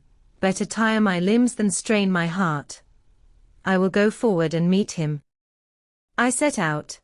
I walked fast, but not far. Ere I had measured 1/4 mile, I heard the tramp of hoofs. A horseman came on, full gallop. A dog ran by his side. Away with evil presentiment. It was he. Here he was, mounted on Mesrour, followed by Pilot. He saw me, for the moon had opened a blue field in the sky, and rode in it watery bright. He took his hat off, and waved it round his head. I now ran to meet him. There! He exclaimed, as he stretched out his hand and bent from the saddle. You can't do without me, that is evident. Step on my boot toe, give me both hands, mount. I obeyed. Joy made me agile. I sprang up before him. A hearty kissing I got for a welcome, and some boastful triumph, which I swallowed as well as I could. He checked himself in his exultation to demand, but is there anything the matter, Janet, that you come to meet me at such an hour? Is there anything wrong? No, but I thought you would never come. I could not bear to wait in the house for you, especially with this rain and wind. Rain and wind, indeed. Yes, you are dripping like a mermaid. Pull my cloak round you. But I think you are feverish, Jane. Both your cheek and hand are burning hot. I ask again, is there anything the matter? Nothing now. I am neither afraid nor unhappy. Then you have been both. Rather, but I'll tell you all about it by and by, sir, and I dare say you will only laugh at me for my pains. I'll laugh at you heartily when tomorrow is past. Till then I dare not. My prize is not certain. This is you, who have been as slippery as an eel this last month, and as thorny as a briar rose. I could not lay a finger anywhere, but I was pricked, and now I seem to have gathered up a stray lamb. In my armis you wandered out of the fold to seek your shepherd, did you, Jane? I wanted you, but don't boast. Here we are at Thornfield, now let me get down. He landed me on the pavement. As John took his horse, and he followed me into the hall, he told me to make haste and put something dry on. And then returned to him in the library, and he stopped me, as I made for the staircase, to extort a promise that I would not be long. Nor was I long. In 5 minutes I rejoined him. I found him at supper. Take a seat and bear me company, Jane, please God. It is the last meal, but one you will eat at Thornfield Hall for a long time. I sat down near him, but told him I could not eat. Is it because you have the prospect of a journey before you, Jane? Is it the thoughts of going to London that takes away your appetite? I cannot see my prospects clearly tonight, sir, and I hardly know what thoughts I have in my head. Everything in life seems unreal. Except me. I am substantial enough, touch me. You, sir, are the most phantom-like of all, you are a mere dream. He held out his hand, laughing. Is that a dream? Said he, placing it close to my eyes. He had a rounded, muscular, and vigorous hand, as well as a long, strong arm. Yes, though I touch it, it is a dream, said I, as I put it down from before my face. Sir, have you finished supper? Yes, Jane. I rang the bell and ordered away the tray. When we were again alone, I stirred the fire, and then took a low seat at my master's knee. It is near midnight, I said. Yes, but remember, Jane, you promised to wake with me the night before my wedding. I did, and I will keep my promise, for an hour or two at least. I have no wish to go to bed. Are all your arrangements complete? All, sir. And on my part likewise, he returned. I have settled everything, and we shall leave Thornfield tomorrow, within half an hour after our return from church. Very well, sir. With what an extraordinary smile you uttered that word, very well, Jane. What a bright spot of color you have on each cheek. And how strangely your eyes glitter. Are you well? I believe I am. Believe? What is the matter? Tell me what you feel. I could not, sir, no words could tell you what I feel. I wish this present hour would never end. Who knows with what fate the next may come charged? This is hypochondria, Jane. You have been overexcited, or overfatigued. Do you, sir, feel calm and happy? Calm? No, but happy to the heart's core. I looked up at him to read the signs of bliss in his face. It was ardent and flushed. Give me your confidence, Jane, he said. Relieve your mind of any weight that oppresses it, by imparting it to me. What do you fear? That I shall not prove a good husband. It is the idea farthest from my thoughts. Are you apprehensive of the new sphere you are about to enter? Of the new life into which you are passing? Number. You puzzle me, Jane, your look and tone of sorrowful audacity perplex and pain me. I want an explanation. Then, sir, listen.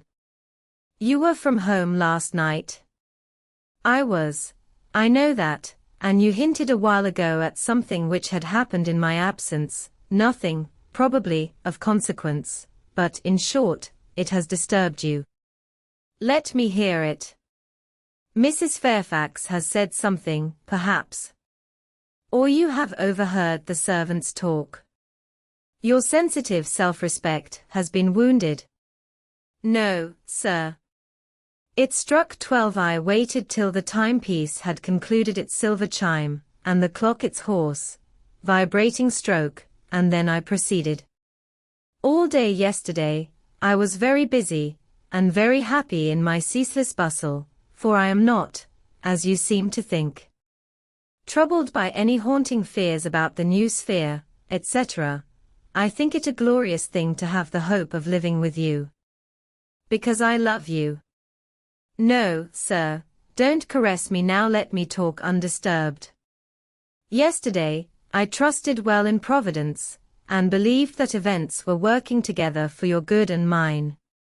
It was a fine day, if you recollect the calmness of the air, and sky forbade apprehensions respecting your safety or comfort on your journey.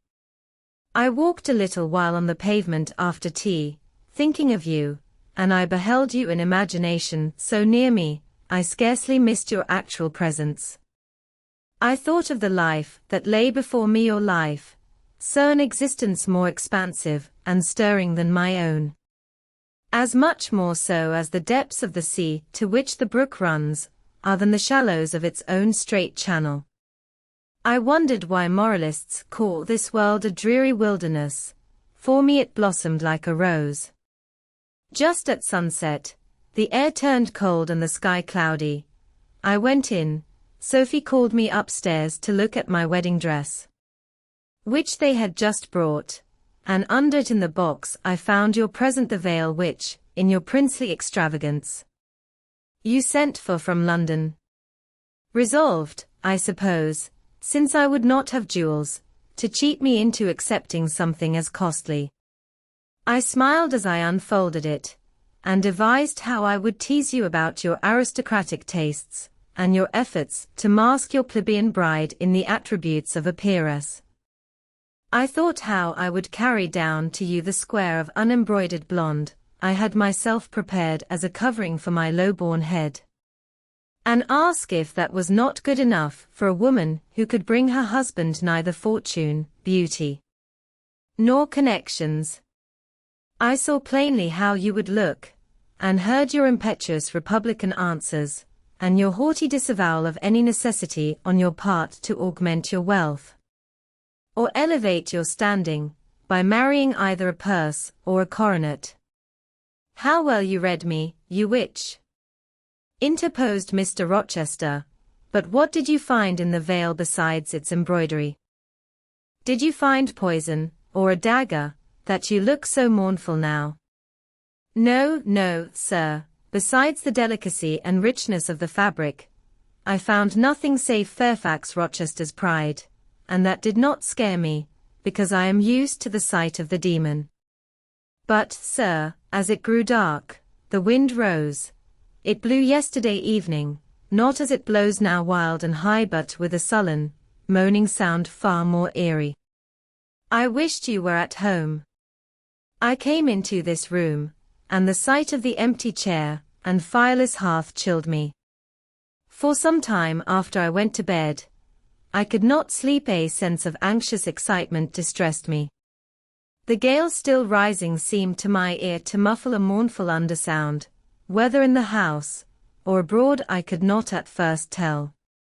But it recurred, doubtful yet doleful at every lull. At last I made out it must be some dog howling at a distance. I was glad when it ceased. On sleeping, I continued in dreams the idea of a dark and gusty night. I continued also the wish to be with you, and experienced a strange, regretful consciousness of some barrier dividing us. During all my first sleep, I was following the windings of an unknown road. Total obscurity environed me. Rain pelted me. I was burdened with the charge of a little child, a very small creature, too young and feeble to walk, and which shivered in my cold arms, and wailed piteously in my ear. I thought, sir, that you were on the road a long way before me, and I strained every nerve to overtake you, and made effort on effort to utter your name and entreat you to stop, but my movements were fettered, and my voice still died away inarticulate, while you, I felt, withdrew farther and farther every moment. And these dreams weigh on your spirits now, Jane, when I am close to you. Little nervous subject. Forget visionary woe, and think only of real happiness.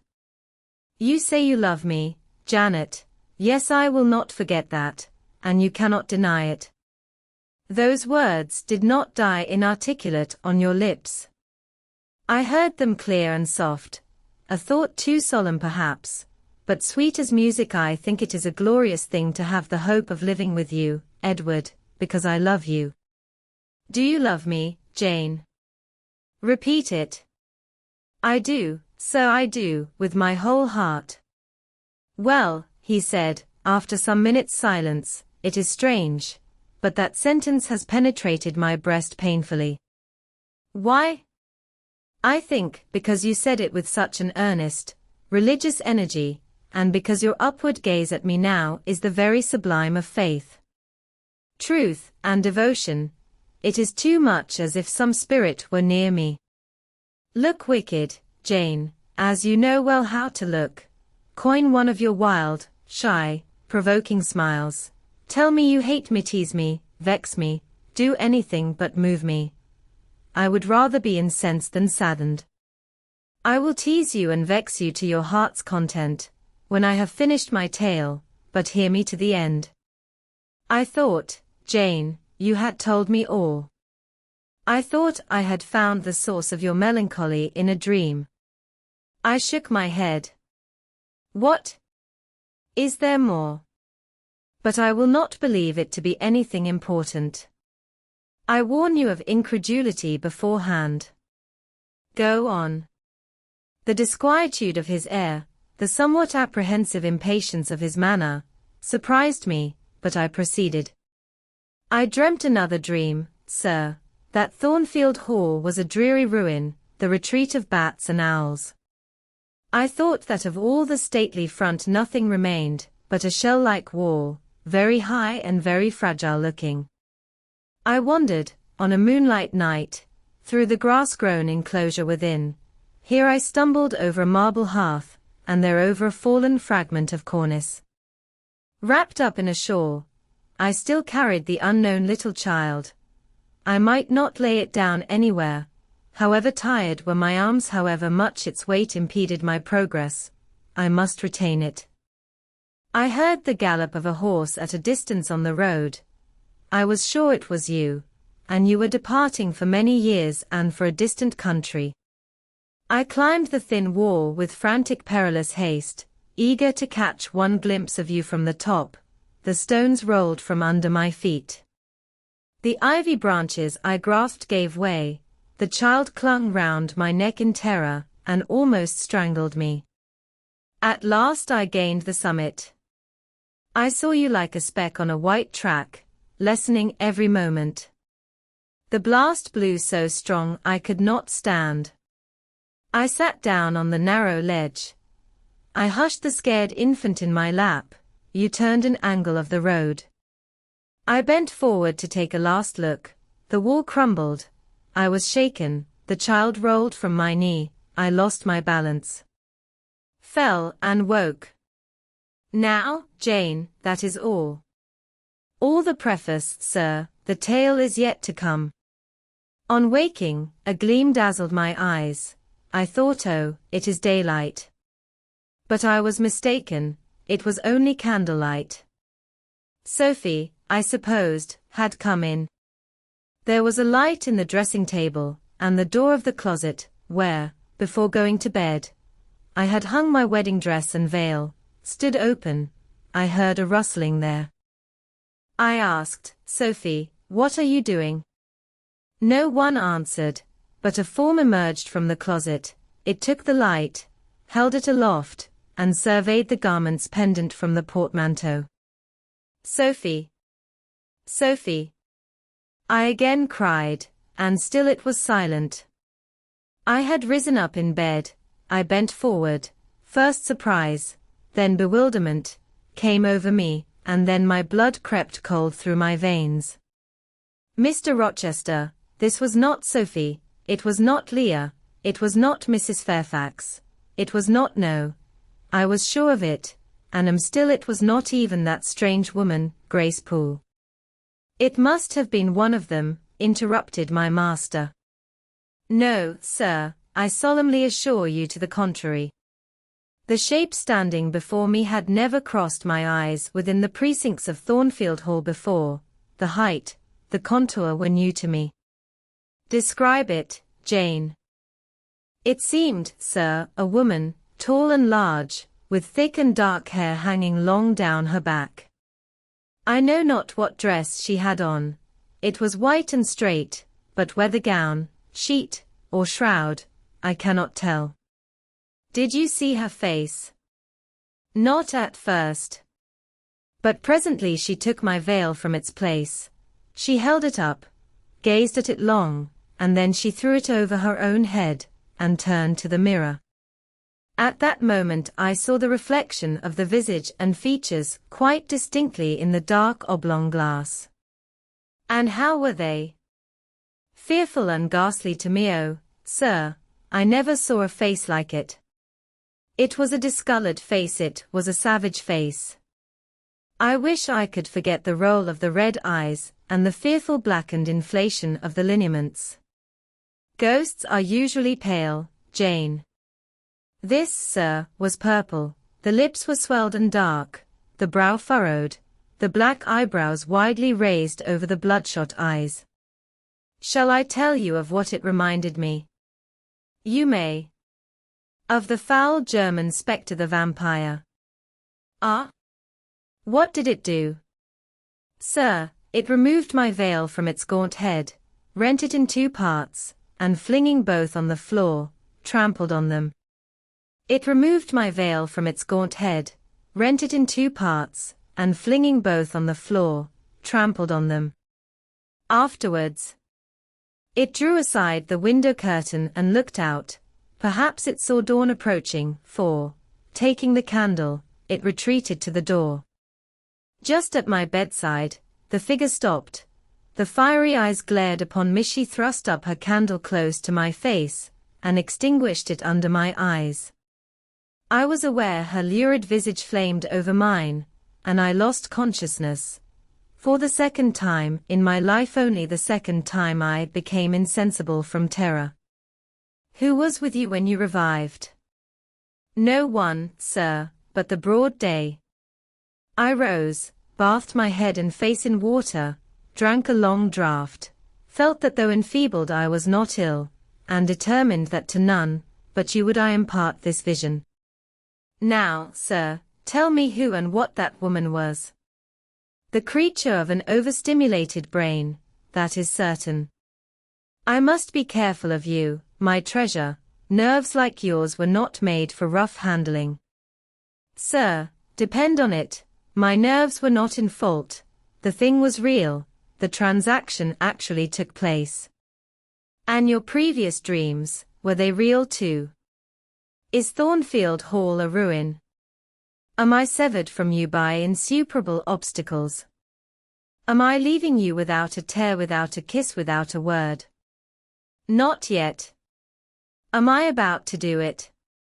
Why, the day is already commenced which is to bind us indissolubly, and when we are once united, there shall be no recurrence of these mental terrors. I guarantee that. Mental terrors, sir. I wish I could believe them to be only such. I wish it more now than ever, since even you cannot explain to me the mystery of that awful visitant. And since I cannot do it, Jane, it must have been unreal.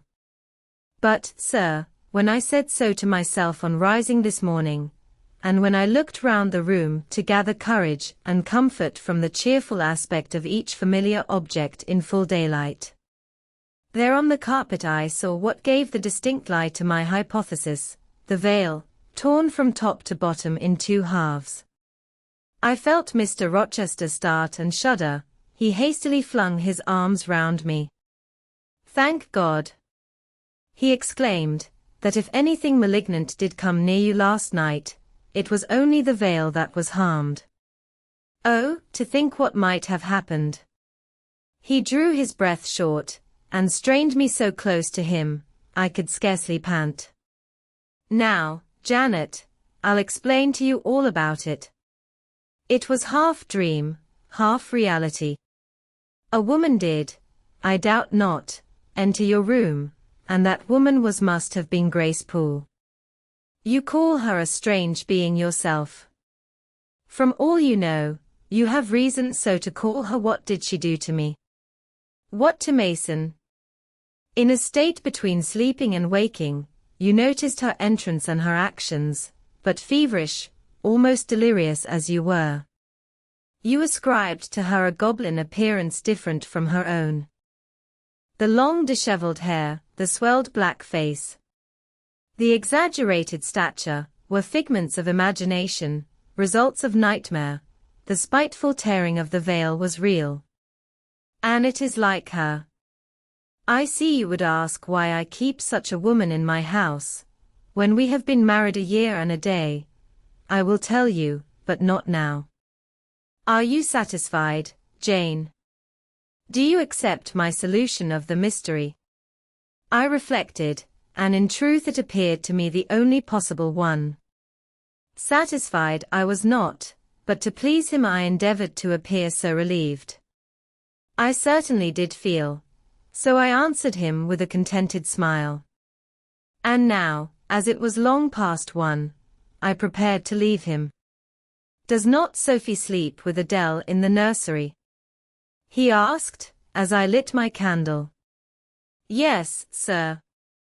And there is room enough in Adele's little bed for you. You must share it with her tonight, Jane. It is no wonder that the incident you have related should make you nervous, and I would rather you did not sleep alone. Promise me to go to the nursery."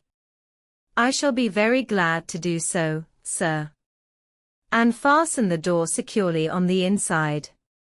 Wake Sophie when you go upstairs, under pretense of requesting her to rouse you in good time tomorrow, for you must be dressed and have finished breakfast before 8.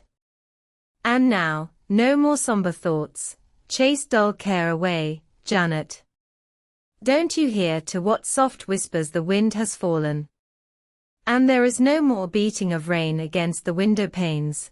Look here," he lifted up the curtain, "it is a lovely night." It was. Half heaven was pure and stainless. The clouds, now trooping before the wind, which had shifted to the west, were filing off eastward in long, silvered columns. The moon shone peacefully. "Well," said Mr. Rochester, gazing inquiringly into my eyes, "how is my Janet now?" "The night is serene, sir, and so am I. And you will not dream of separation and sorrow tonight, but of happy love and blissful union." This prediction was but half fulfilled. I did not indeed dream of sorrow, but as little did I dream of joy, for I never slept at all. With little Adele in my arms, I watched the slumber of childhood so tranquil, so passionless, so innocent, and waited for the coming day. All my life was awake and astir in my frame, and as soon as the sun rose I rose too. I remember Adele clung to me as I left her. I remember I kissed her as I loosened her little hands from my neck. And I cried over her with strange emotion, and quitted her, because I feared my sobs would break her still sound repose. She seemed the emblem of my past life, and I was now to array myself to meet the dread, but adored, type of my unknown future day.